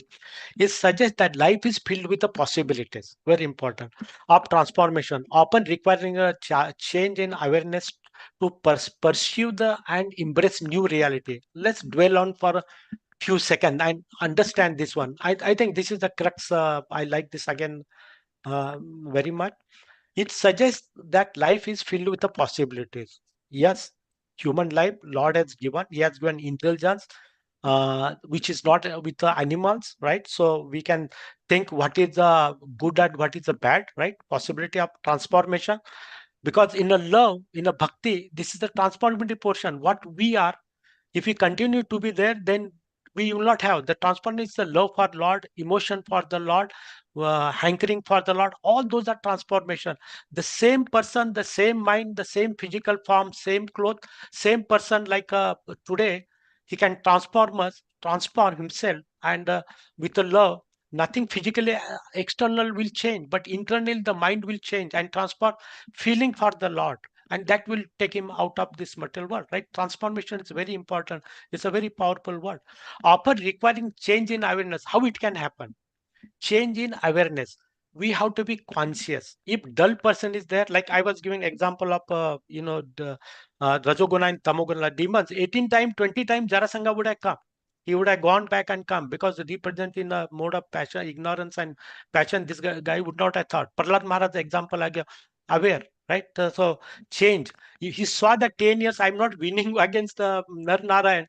So he goes to the Narayan and prays for him, and he gets salvation. He knows what to do. Immediately comes and pay prostrate obeisance and start praising him. You are creator, owner, and all those things, right? So this is the required. So requiring change in awareness to pursue, understand, pursue, change, and embrace new realities and adopt. If you don't adopt, like Srila Prabhupada talks about, the mercy of the Lord, mercy of the devotee is always there. But if you hold the umbrella, how the rain will come, how the mercy will come, right? You need to open that. Correct. On that. Very nice, powerful. Again, that's what I was mentioning, where that thought was coming. 17 time Jarasandha was he was attacking, and people going to miseries, and Lord, how he was coming out, and everybody was looking what Lord Krishna and Balraman, as both of the lords were going with a small army to fight with the Jarasandha, and the women were always worried, what will happen, and their thing, when they were back, women and everybody was doing back and forth roller coaster and connecting faith. Is it not enough for the people of still become more devotee and connect with the Lord? So he gave a lot of opportunities. Like that, he gives opportunities. Like that, he need not move us from one to like a Dwarka, but he gives also opportunity to us also. So this is a really nice message for all of us to take it and understand. The last one, I think it's the last one, fifth, I believe. Strategic wisdom in adversary. Wisdom is very important. Understanding. It's not a knowledge, but beyond that, right? It's a wisdom. It comes with faith. It comes with uh, you know the mode also where you are. It will not come when you're in a tamoguna or rajoguna. At least satguna and yeah, minimum is required. So Krishna's concept of Balraman illustrate the importance of wisdom, strategy, and collaboration in overcoming challenges, as we saw. This theme underscores the value of critical thinking and collective action in adversity. It's required in adversity. Also, gopis were in a distress. That was also adversary we saw in the Brahma Gita, right? They came collective. They saw opportunity in a Uddhava, and we saw that how they approach him, and how everything unfolded there, and the question answer, right? How they were relishing, and they got what they want, right? They wanted to connect with the Lord, and they worship the Uddhava at the end, right? Thinking that he represents them, and his message will go, right? So very important. This theme underscores the value of critical thinking, right? So very important. But that also comes with, you need to have desire to change, embrace the new realities. If it's not there, it's not going to work. Also, see, it prompts a reflection on the human condition, suggesting that wisdom and cooperation are essential for navigating life's complexities and conflicts. Life is a complex. You think if you are complex, if you are a devotee, everything doesn't make a difference. The path is very clear. Conflicts, the material world is full of conflicts, miseries, and temporary. That will remain. The Maya will not leave. These are the true prong strategy of Maya. Maya will always give you enough opportunity for you to get engrossed into all these things. But if you are turning towards the Lord, all this path can become just like we see that the entire world can be dipped into the hoop up cows, right? Where the how much water will be, the whole world can be dipped. Lord can do that, and we can cross over also, right? Easily. So all these are the realities. So conclusion, I think this is the last one. These thematic elements resonate with the philosophical inquiries into first nature of existence. We are here. We are in material. Shashwat, Ashashwat, Dukkhale. We are here existing. The miseries in the form of war or something will always come. Right? The role of divine, Lord is always there. If you call for him, he said, 4 types of people come to me, right? So you are one of them. You go, but we don't want to be the other 4 types of people. Don't go to him. We don't want to be there, right? We have to be there.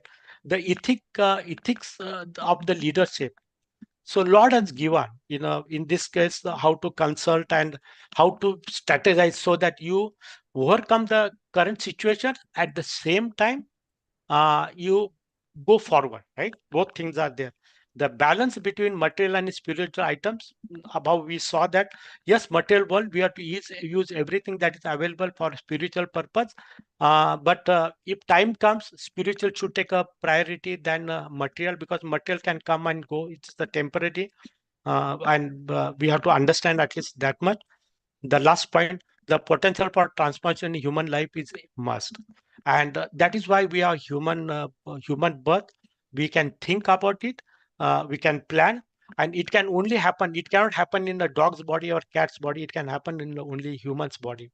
So let's see what is the last one. They invite devotees to reflect on their lives and the broader human experience, and encouraging a deeper understanding of these interconnected themes. Okay, so I think I'll take a 5 more minutes there. You got 15 This is the minutes, last. Roji, don't worry about it. You still have 15 minutes. Okay, good. So what specific? This is very nice. Instructive question and their answer. What specific events led to Kalyavana's rise as the formidable advisory in this narrative? So, as we understand, the events leading to Kalyavana's rise as a formidable adversary are rooted in his ambition of worthy battles. Why it is coming? Envious, greed. This is the Kshatriya. This is what is there. Once you have power, you want to use, you want to subdue everybody. That's the human nature, right? All those vikaras, six of Kam, Krodh, Mad, Moh, Matsar, all those things are there. If they are with you, you don't blame the Lord, because that's what you want. That's what really says enjoy. That is how these are the tools of Maya to you, right? So they are there. So Kalyavan being insulted and cursed and went through all those things why he was born there, right? So in the story we can see, and he has come up, he has seen that, and he has that power, and he wants to use it. And that's what I mentioned that previously, small kingdom, one king used to attack another the moment he was finding weak. That was always going on. And it will happen in Satyuga, Treta Yuga, Treta Yuga, Dwapar Yuga, Kali Yuga. It will always happen. We should not think that, oh, previous life was previous better and now it's a bad. The things can change, but this nature is always there. This is the material nature created by Krishna. How can you change it on that, right? The worthy battle, which are intertwined with his divine birth, just mentioned. I'm not going to the story of how he was born. Birth and the curses he received. His desire for power and the presence of other rivalries set a stage for his confrontation with the Yadavas. He not a per se coming for the Yadavas. He want to have fire, competent. Just with Hiranyaksha, right? He had so much of the power. What he will do?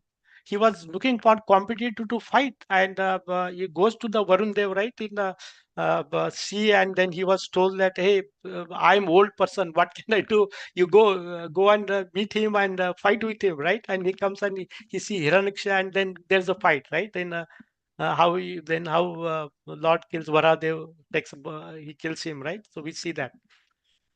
That's point one. So very important, Kalavan, we should not be like this one. He was led to in his life. A lesson for us also. Don't think this is the story. Kalavan is in every one of us. We are envious of envy, jealousy. You may name it, right? All those things are there. I believe I also do have that. It is there, and it's very difficult to go. Only devotee association, Lord's mercy can diminish. That's one. Point two, how does Krishna's strategic planning evolve in response to ongoing threats from Jarasandha and other adversaries? Lord's strategic planning. So I believe these are the words coming because you went through the AI tool. Maybe in a straightforward, when you say Vishwanath Chakravarti Thakur's, I don't see those are really those words because I went 2 times into that. But anyway, it's here. Krishna's strategic planning evolves significantly throughout the narrative. He showcases adaptability by consulting with the Balraman and considering various tactics, right, to counter the threats posed by Jarasanga, whether to go and fight or kill him, calling when he sees first siege to Mathura, calling his chariot driver and his weapon, and both of them going and fighting with them and eliminating them and leaving Jarasanga. So he will bring his purpose, why he appeared, and the response to protect Yadus, both went hand in hand. And Kalyavan, this include anticipating their movement and devising plans that leverage the strength of his allies while maintaining clear focus on protecting his people. So different plans, Lord can plan so many different ways on that. So last, very important here again. In what ways does the transition from Mathura to Dwarka influence the identity and beliefs of the Yadavas? Very important. I just see this is also, I was talking about, how the 17 time, why not 18 time, why not 2 times, he could have brought all the people and Krishna would have killed. Why he went through multiple iterations, right? We see that on that. So gradually, they were having a faith, they were recognizing, but also remember, Uddhava and 11th canto at the end, he also laments when Lord was about to leave. Because before I go to that, I just want to give this example and will read 4 5 lines are here. And Uddhava, because say Lord was with us, we never recognize his true nature. There's a basically what you call um, uh, familiarity, right? We thought he's a one of us, and he gives a wonderful example. I resonate in my mind.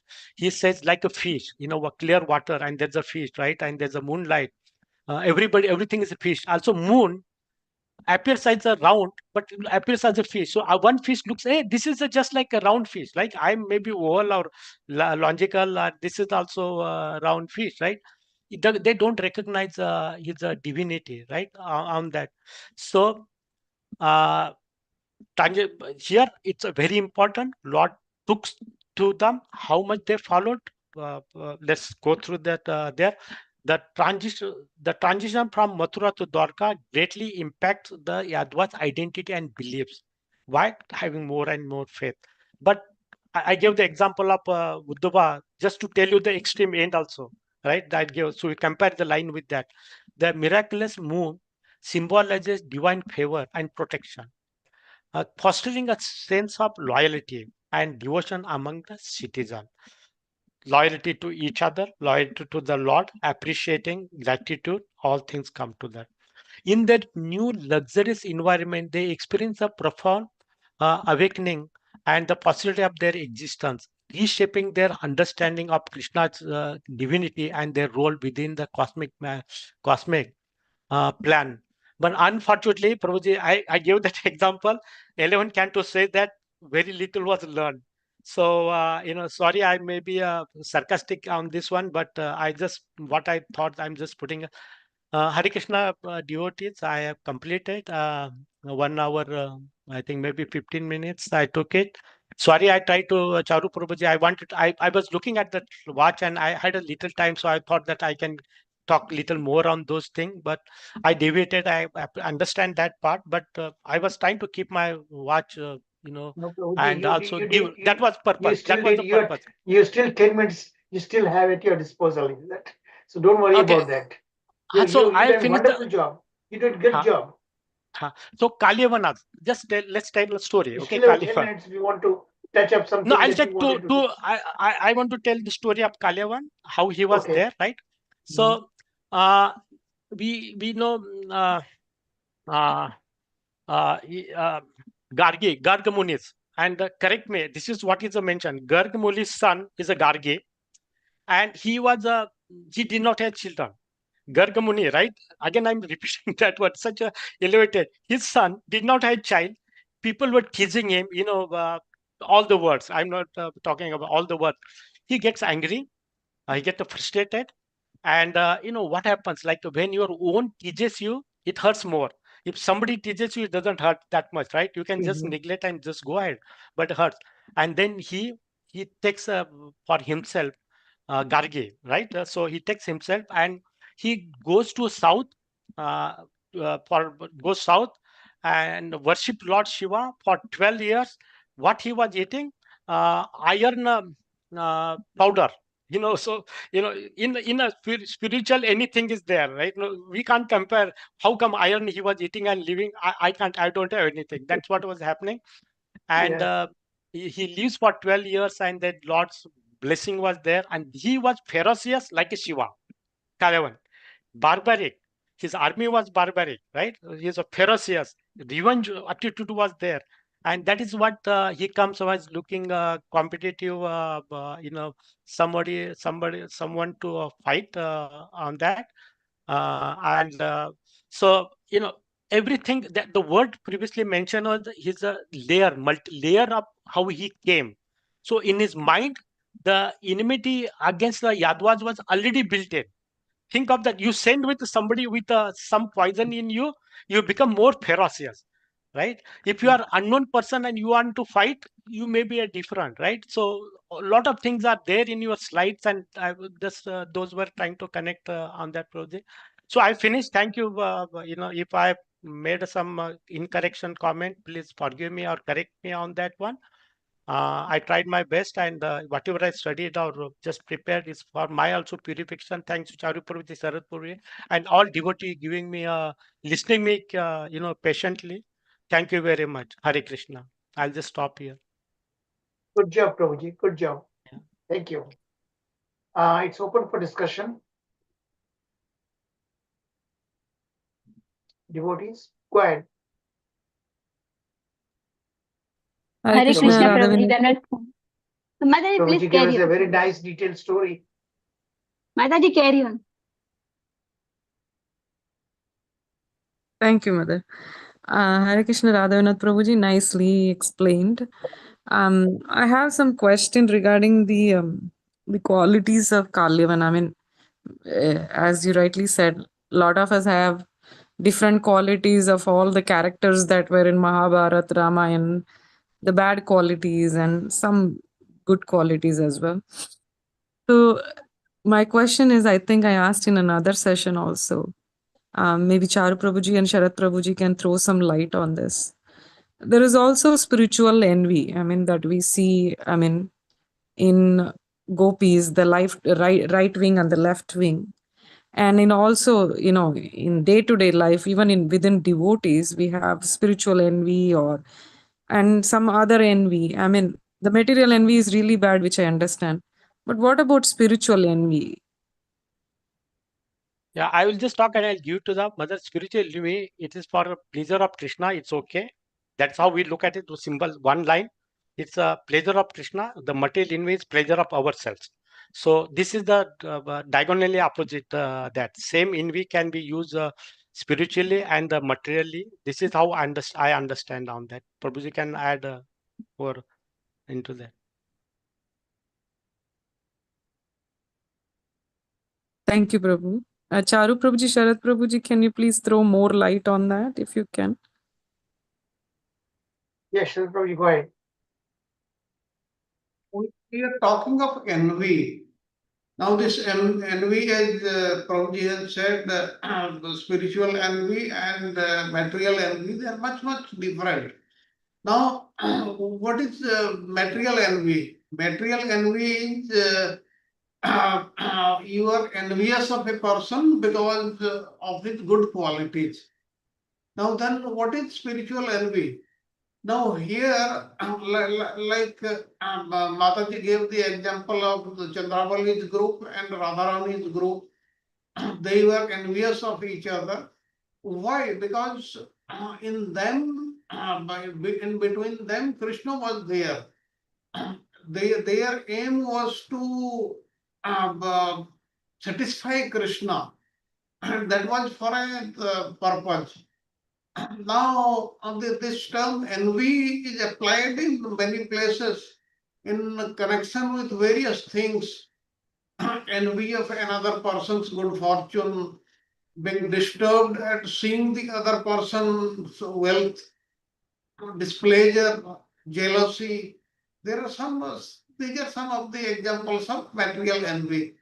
Now, wherever the word Matsarya, envy, has been explained in the Vaishnava literature, it is fully understood that its influence is the competitor to divine love, prema. Dharma projita kaitava, atra paraman nirvatsaranam, satam, which is given in the Bhagavatam, the path described in the Srimad Bhagavatam is entirely devoid of any dishonest purpose. It is held in adoration by those who are free from the flaw of envy.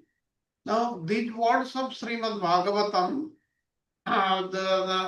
it means that one who is eligible to receive the highest conception of dharma and the scriptures, it is indicated that prema rasa is the topmost dharma. One who is non-envious is eligible to receive that.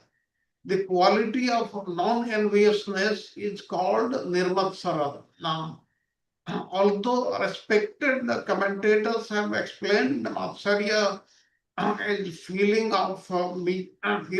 miserable at seeing the happiness of others and taking pleasure in the suffering of others. Nevertheless, they have not revealed the broader meaning of this word, and the general population, they also do not understand it. Now, we have to understand that in association with material attachment, lust develops, and which is given in the Bhagavad Gita, from lust, anger, from delusion means unlawful material greed, like all this. From all these instructions, it can be understood that this lust is sprouting from this envy, and in the material realm, it is not at all worthy to be followed. Now, how we should deal with this envy? Now, we should not make offenses to the sadhus. We should not consider the demigods to be independent of the Supreme Lord. Like all, there are so many things, but what is spiritual envy? That is what is the question.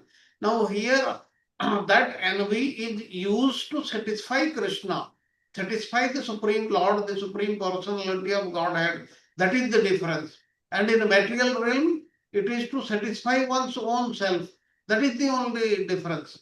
Otherwise, they are the same, like the two groups, Chandravali's group and Radharani's group.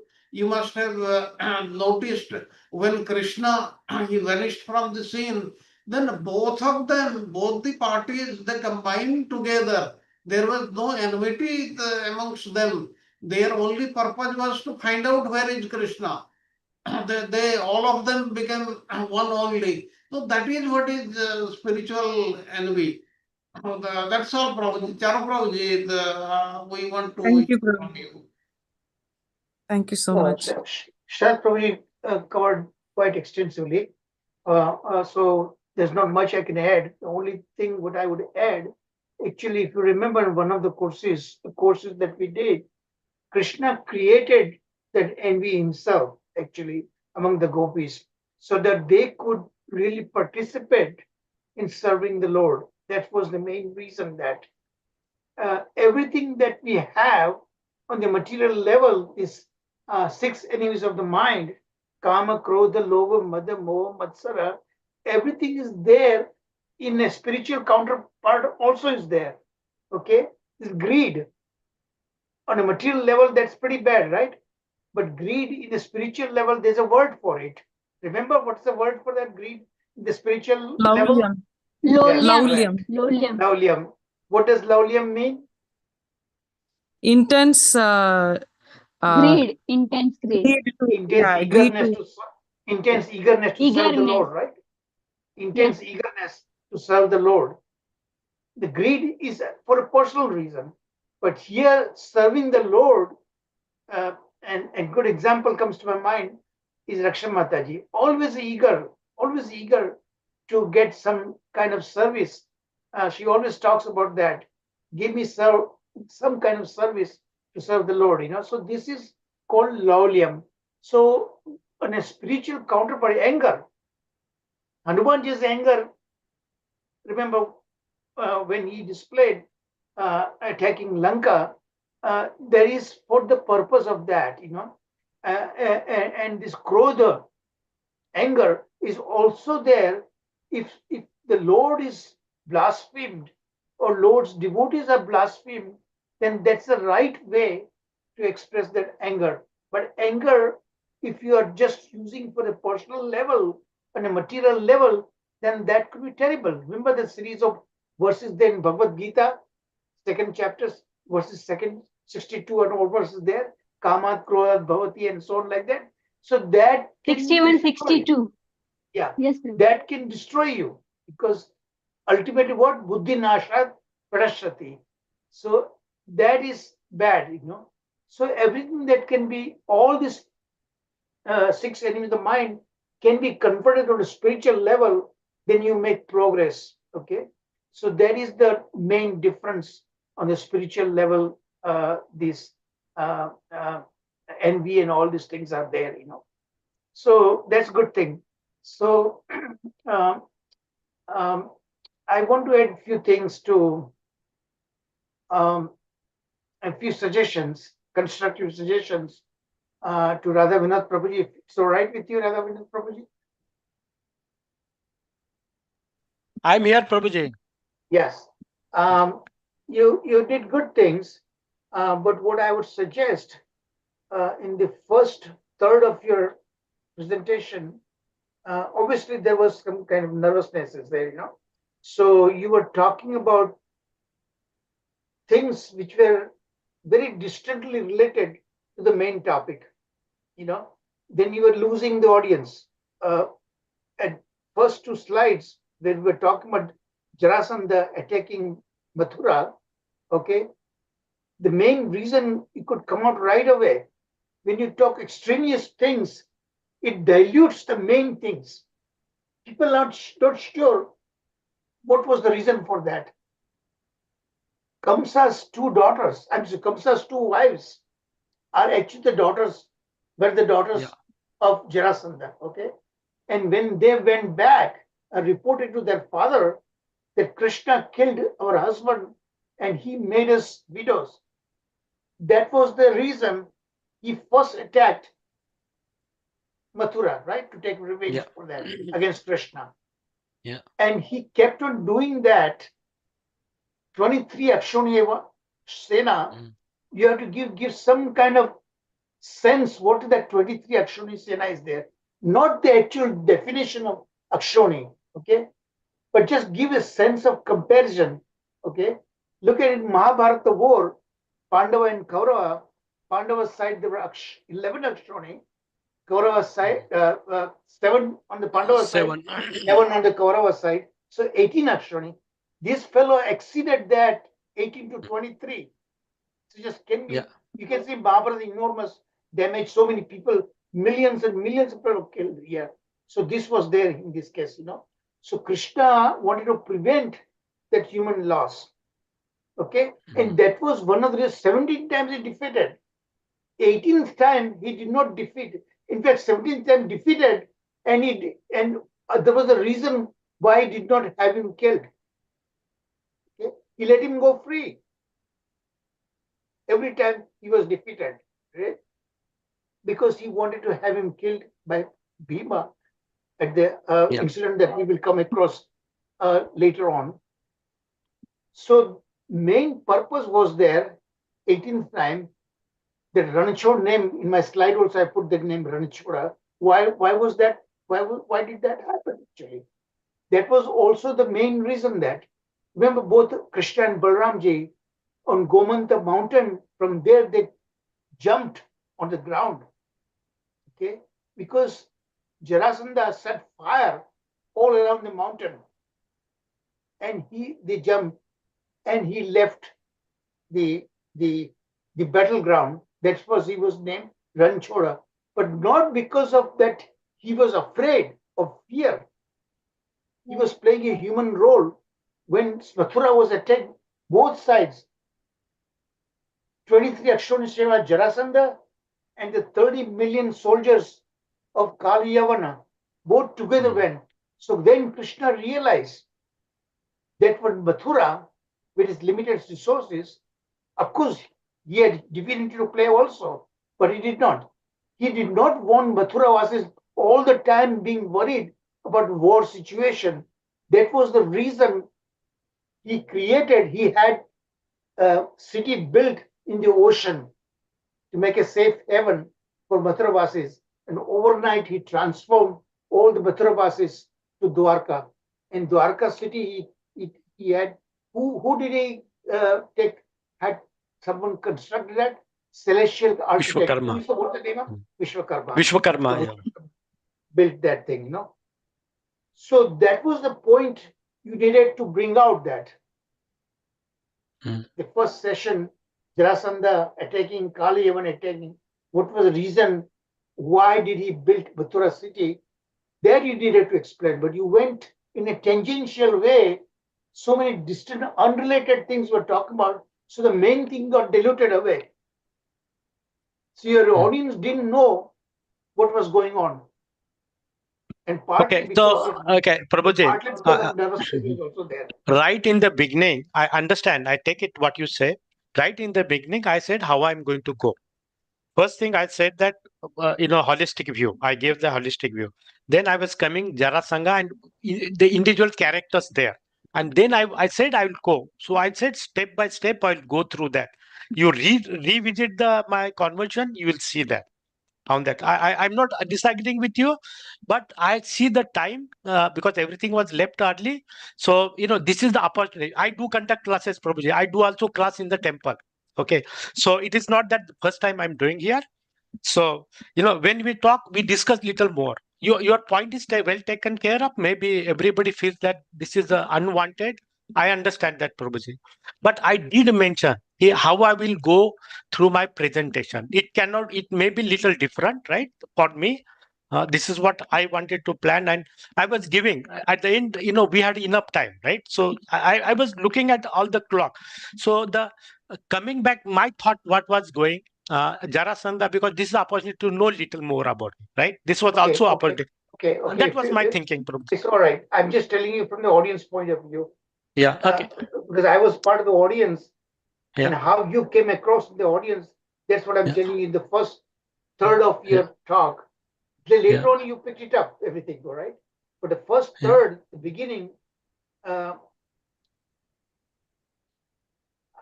That's okay, Prabhuji. I understand.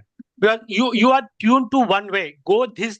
Your only way. That is the thing. But no, I'm not saying this is the only way. This is the way, Prabhuji. I told also Sharat.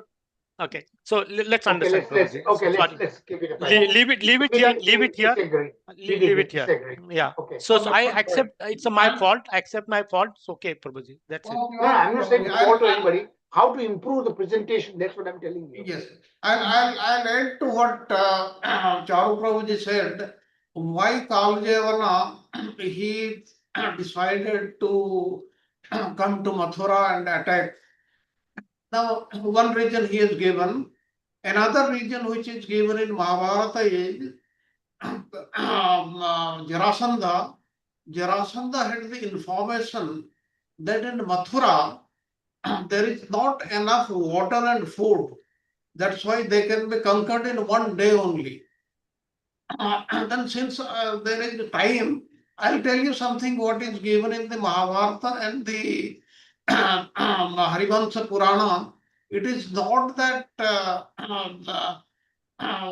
Krishna and Balrama, they jumped from the Govanta hill, then they went to Dwarka. It is not that. The story is a little longer.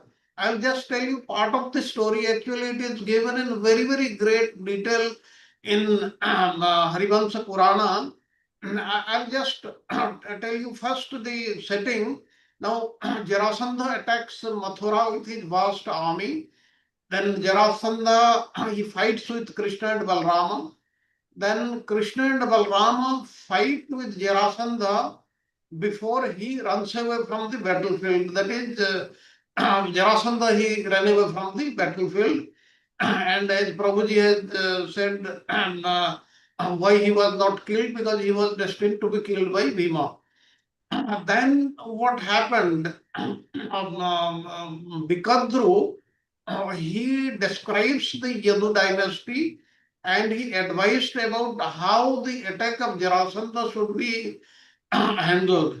Then Krishna and Balrama, they flee Mathura, they go to the south, and then there they meet Parasurama at Karavirapura and they are advised by him how to tackle Jarasandha. Then Krishna Uddhava also gave advice how to do it. Yes, brother. Then Krishna and Balrama and Parasurama, they traveled to Gomanta hill. Then there Varuni, Kanti, Sridevi, they also arrived, they served Balrama. And after surrounding Gomanta hill, Jarasandha and his allies set it on fire. And Krishna and Balrama, they jumped from the peak of the mountain. Then the battle fought by Krishna and Balrama with Jarasandha and his allies. After he jumped, that story I will tell you in very, very brief. Then what happened? Krishna and Balrama, they defeated, there was another king whose name is Sragala, and his son was coronated. Then Krishna and Balrama, they entered Mathura like this. But I'll tell you the story in very brief as given in Harivansa Purana. As you know, Harivansa Purana, here Vaishampayana Rishi, he is telling this story to Janmejaya.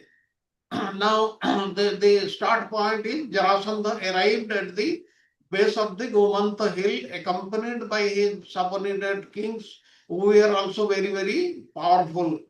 Then these warriors, they were very, very proud of their mighty elephants, who were decorated with gold and bells hanging from their ears.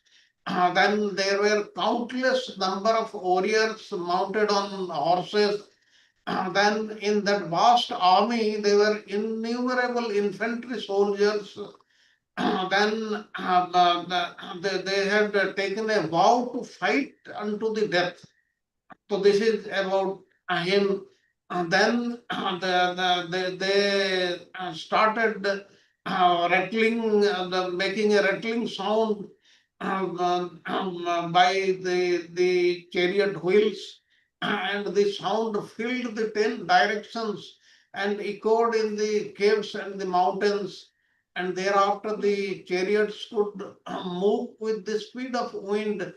They had this capability also. And under the leadership of Jarasandha, the army surrounded the entire mountain and then began setting up their camps. And the army was like a great ocean. And when the Prabhuji, wait. Prabhuji, wait. Yes. This kind of details when you give this kind of details, which is very remotely, tangentially related to main topic, then you are missing the very point that I'm trying to make. Yes, that you're diluting the main topics. The audience doesn't know where to put the importance to it. Such great details that you are describing has very little to do with the main thing of the chapter. Why did he go and establish a city of Dwarka? That the main point needed to be explained. Yes, you are right, Prabhuji, but what I am trying to emphasize, he did not run away from there.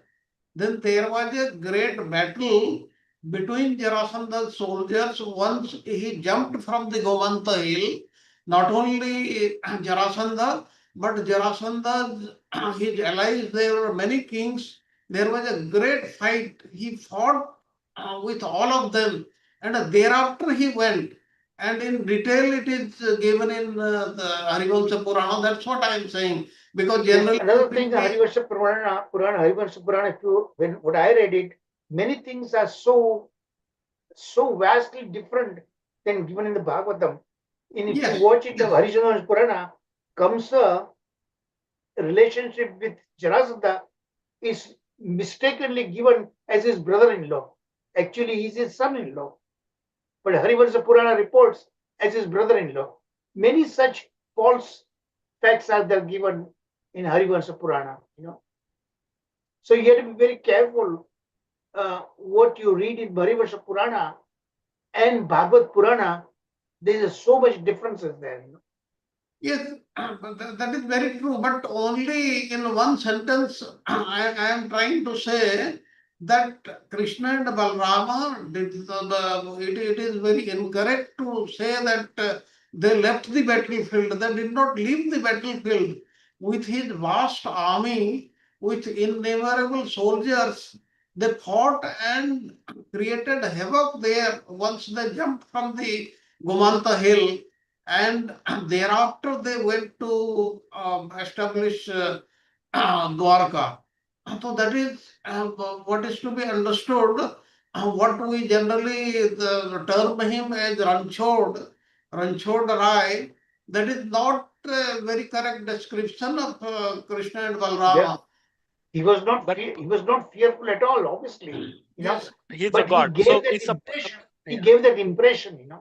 Yeah, Prabhuji, also in a 57 sloka, the last sloka, which I read also, after transporting all his subjects to a new city by the power of mystic yoga, Lord Krishna consulted with our Balraman, who had remained in a Mathura to protect it. Then, wearing a garland of lotus, that's what Krishna, but bearing no weapons, Lord Krishna went out of the Mathura by main gate. When he goes, Kalyavan sees that and he follows, and it is a mention, right? But there, Krishna was few feet away and Kalyavan was following. So my understanding is that also called Ranchod. He gets it. He later on will learn in that Buchukunda story that Kalayavana he had it killed by Muchukunda. That next chapter, yes. That the following lesson that will be on that. So that issue is taken care of later. Anyway, I think overall you did a wonderful job, and I congratulate you for that. The 2/3 of the part of the talk that was wonderful. What I'm just saying, there is a time and place to give such great details, but first cover up the main thing. You keep your audience with you. Don't lose your audience when you give unrelated details right at the beginning. Because remember, first 10-15 minutes is the most important. You create a positive impression about you. When you lose your audience the first 10-15 minutes, then you lose a lot of things, important things. So that's all I'm saying. It's a positive, constructive comments, and I'm saying that. No, it's a positive details, comment. When you have time towards the end, first create a good impression. That's what I'm talking about. Yeah, makes sense, Prabhuji. Thank you. Thanks for Thank that. you. Thank you. But overall, you did a wonderful thing. Particularly the last 2/3 of the talk, you got composer of that. And always, I think some degree of preparation is required also. because we were not sure, you were kind of confusing things. That also transmit negative kind of waves, So you need to be very clear when you speak. No, And that what comes happened? also with experience. Couple of time that Kaunsa's name was not coming. Okay, so Yes. I lose that name sometime. It happens. My It's age, okay. It's whatever okay. may be that. It happens So I was sometimes. trying to look at that age, that name exactly. It disappeared from me at And that I moment. came It up with happens. I came up with that, right? So don't Yeah. worry about So it. That happens to anyone. To me, it also it happens sometimes. You forget the name. That's all right. But when you start confusing and it happens 3-4 times, then that also works against you. So that can be helped by proper study, practice, and keep all the facts within you, main facts, not and things which you are not very sure. Don't dwell too much time on that, and move on to the next topics. Things which you don't remember, names like that. yeah, You it know, happened. then, It then happened. you give the impression Just of like confusion that happens. yeah, true. I'm It just happened trying how couple of. to leave a lasting good impression on your audience. Always keep your audience in front of you, in the back of mind. That what I'm saying, how it's going to strike to my audience. You need to be conscious all the time to your audience. That's True. what I'm saying. Very true. Very Like true, to give a Prabhuji. good talk, Yeah. to give a good Yeah. Yeah. lasting impression on your audience.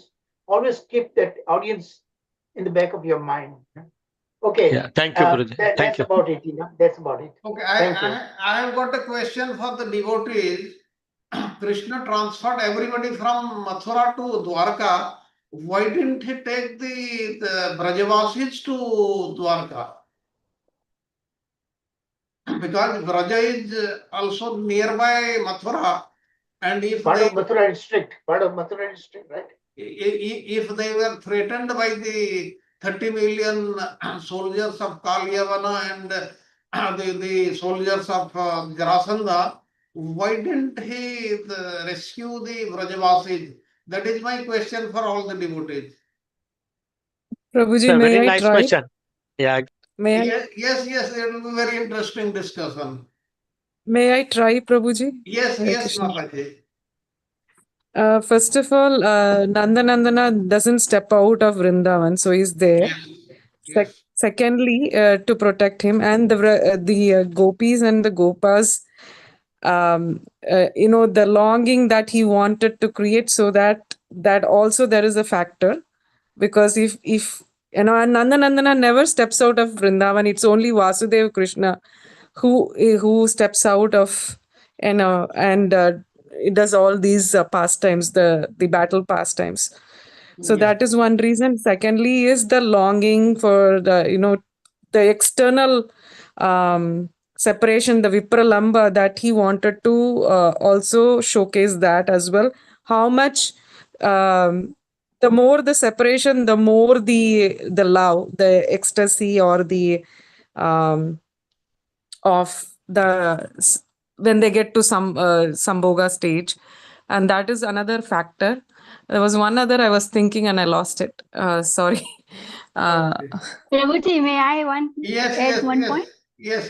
प्रभुजी वृंदावन वासी में भगवान जो अप्रकट लीला करते थे, मतलब जाते नहीं थे मगर अप्रकट में थे, मगर वो ये सब ब्रजवासियों को कभी भी ये झमेले में पड़ने नहीं देना चाहते थे, ये फाइटिंग वॉर वगैरह सब में, क्योंकि वो भगवान उनको एकदम हिडन में रखना चाहते थे। जो उनका इतने प्रिय है उनको बहुत ही कवर करके हिडन में रखना चाहते।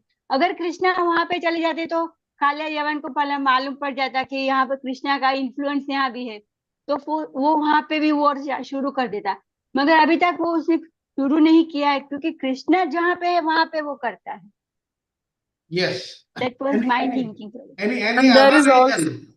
and there is also one, Yes. there is also one thing. All these demons cannot enter.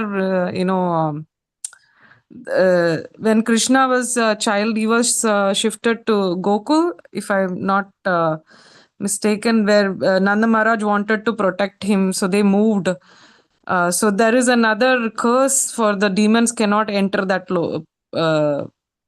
place. No, you mean demons cannot enter Braja? Not the whole Vraja, there's Gokul. No, Gokul, from Gokul there were a lot of disturbances. That's why the Nanda Maharaj had moved to Vrindavan. He Vrindavan, actually sorry. went to Nandagram. Yes, Yes. for that, Prabhuji, Vrindavan is created by the Radharani. yes. So no one can Okay, enter. okay. These are all the regions, but there is still another big region. Prabhuji, Gokul, Gopis, they didn't want to enjoy Aishwarya of Dwaraka. Yes, yes. So Krishna. Okay, Dipti Mataji has given the hint. Actually, this is from this you can make out the last region. So because Dwaraka, sorry. Yeah, Vrindavan is the Madhurya Dham and Dwarka is the Ishwarya Dham. Yes. So it was kept distinct. Yes, if the Brajavasis, the Gopis, they go there, then they cannot coexist, Aishwarya and Madhurya. And as we have already discussed, there was no requirement for taking the Brajavasis. They were already protected by Krishna. Krishna was himself there. And Kalyavana and Jarasandha, they were against Krishna and Balrama and their army because they had killed his son-in-law. That is Jarasandha's son-in-law. So there can be many reasons, but these are some of the reasons why the Brajavasis, they were not transferred to Dwarka.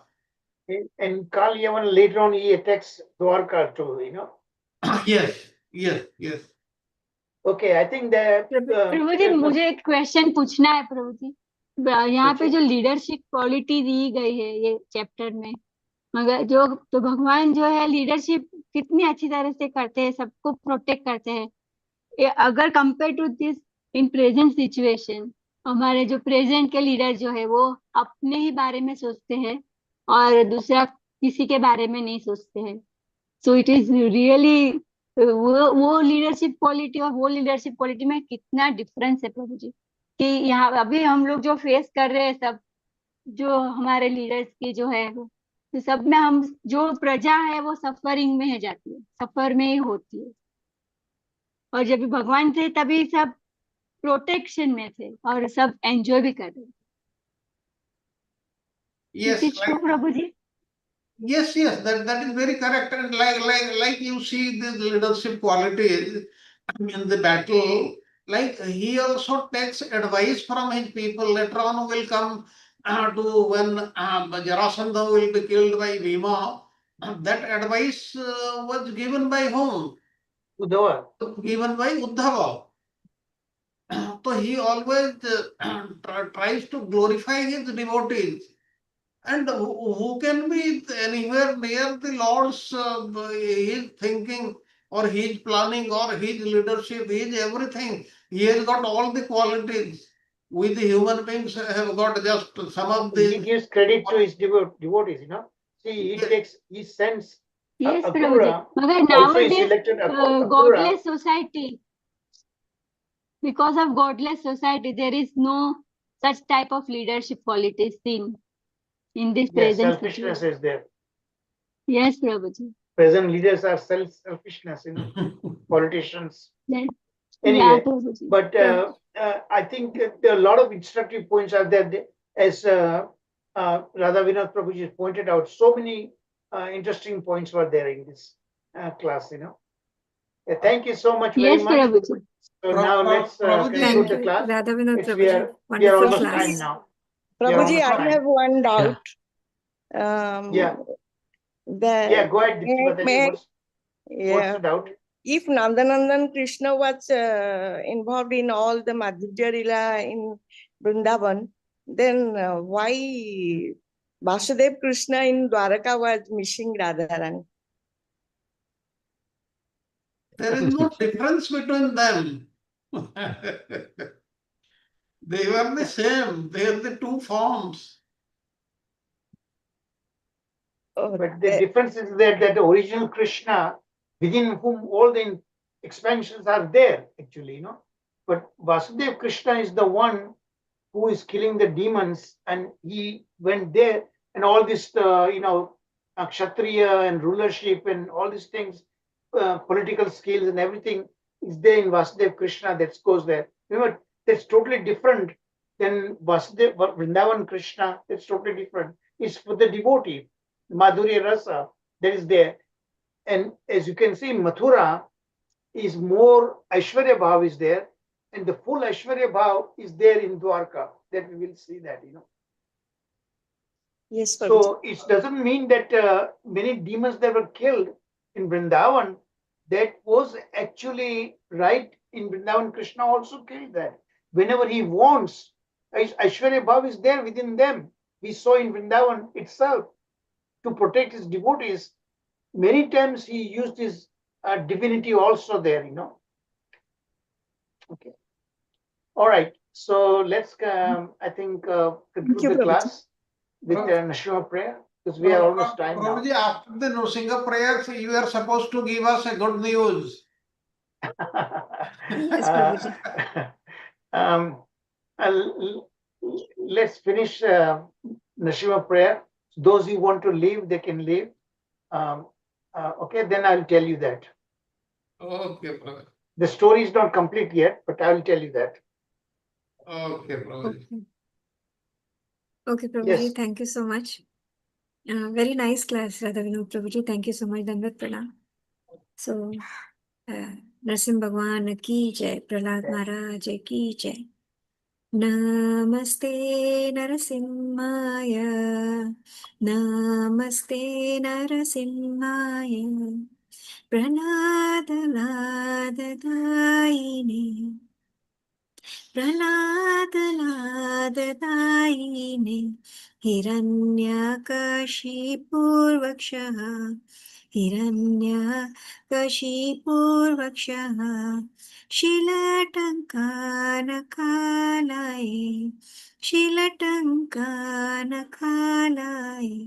Ito Narsimha, Parato Narsimha, Ito Narsimha, Parato Narsimha, Yato Yato Yami Tato Narsimha, Yato Yato Yami Tato Narsimha, Bahi Narsimha, Hridaye Narsimha, Bahi Narsimha, Hridaye Narsimha, Narasimhamatim Sharanam Prapade, Narasimhamatim Sharanam Prapade. तव कराकमलवरेणकाम् अद्भुतशृङ्गां दलितैरण्यकशिपु तनुभृङ्गां केशवद्रीता नरहरिरूपा जय जगदीश हरे, जय जगदीश हरे, जय जगदीश हरे. तव करकमलवरेणकाम् अद्भुतशृङ्गां दलिताैरण्यकशिपु तनुभृङ्गां केशवद्रीता नरहरिरूपा जय जगदीश हरे, जय जगदीश हरे, जय जगदीश हरे. जय नरसिंहदेव, जय नरसिंहदेव, नरसिंहदेव जय नरसिंहदेव, जय लक्ष्मी नरसिंह, जय लक्ष्मी नरसिंह, लक्ष्मी नरसिंह जय लक्ष्मी नरसिंह, जय जय प्रहलाद महाराज, प्रहलाद महाराज, प्रहलाद महाराज, जय प्रहलाद महाराज, जय जय प्रभुपाद, प्रभुपाद, प्रभुपाद, जय जय Prabhupada.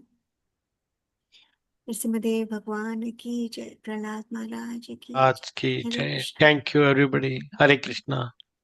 Thank you, Prabhuji. Okay, I'll tell you the news then, okay? Those of you who are interested can stay, and those who must leave, please don't worry about it, okay? The stories don't get complete, but I just wanted to give you the upshot what stage I am now. There's a very likely I might leave this my present university because they changed so many things. Whatever they promised, they were all twisted around. So this new university that I'm considering, they are making very, very interesting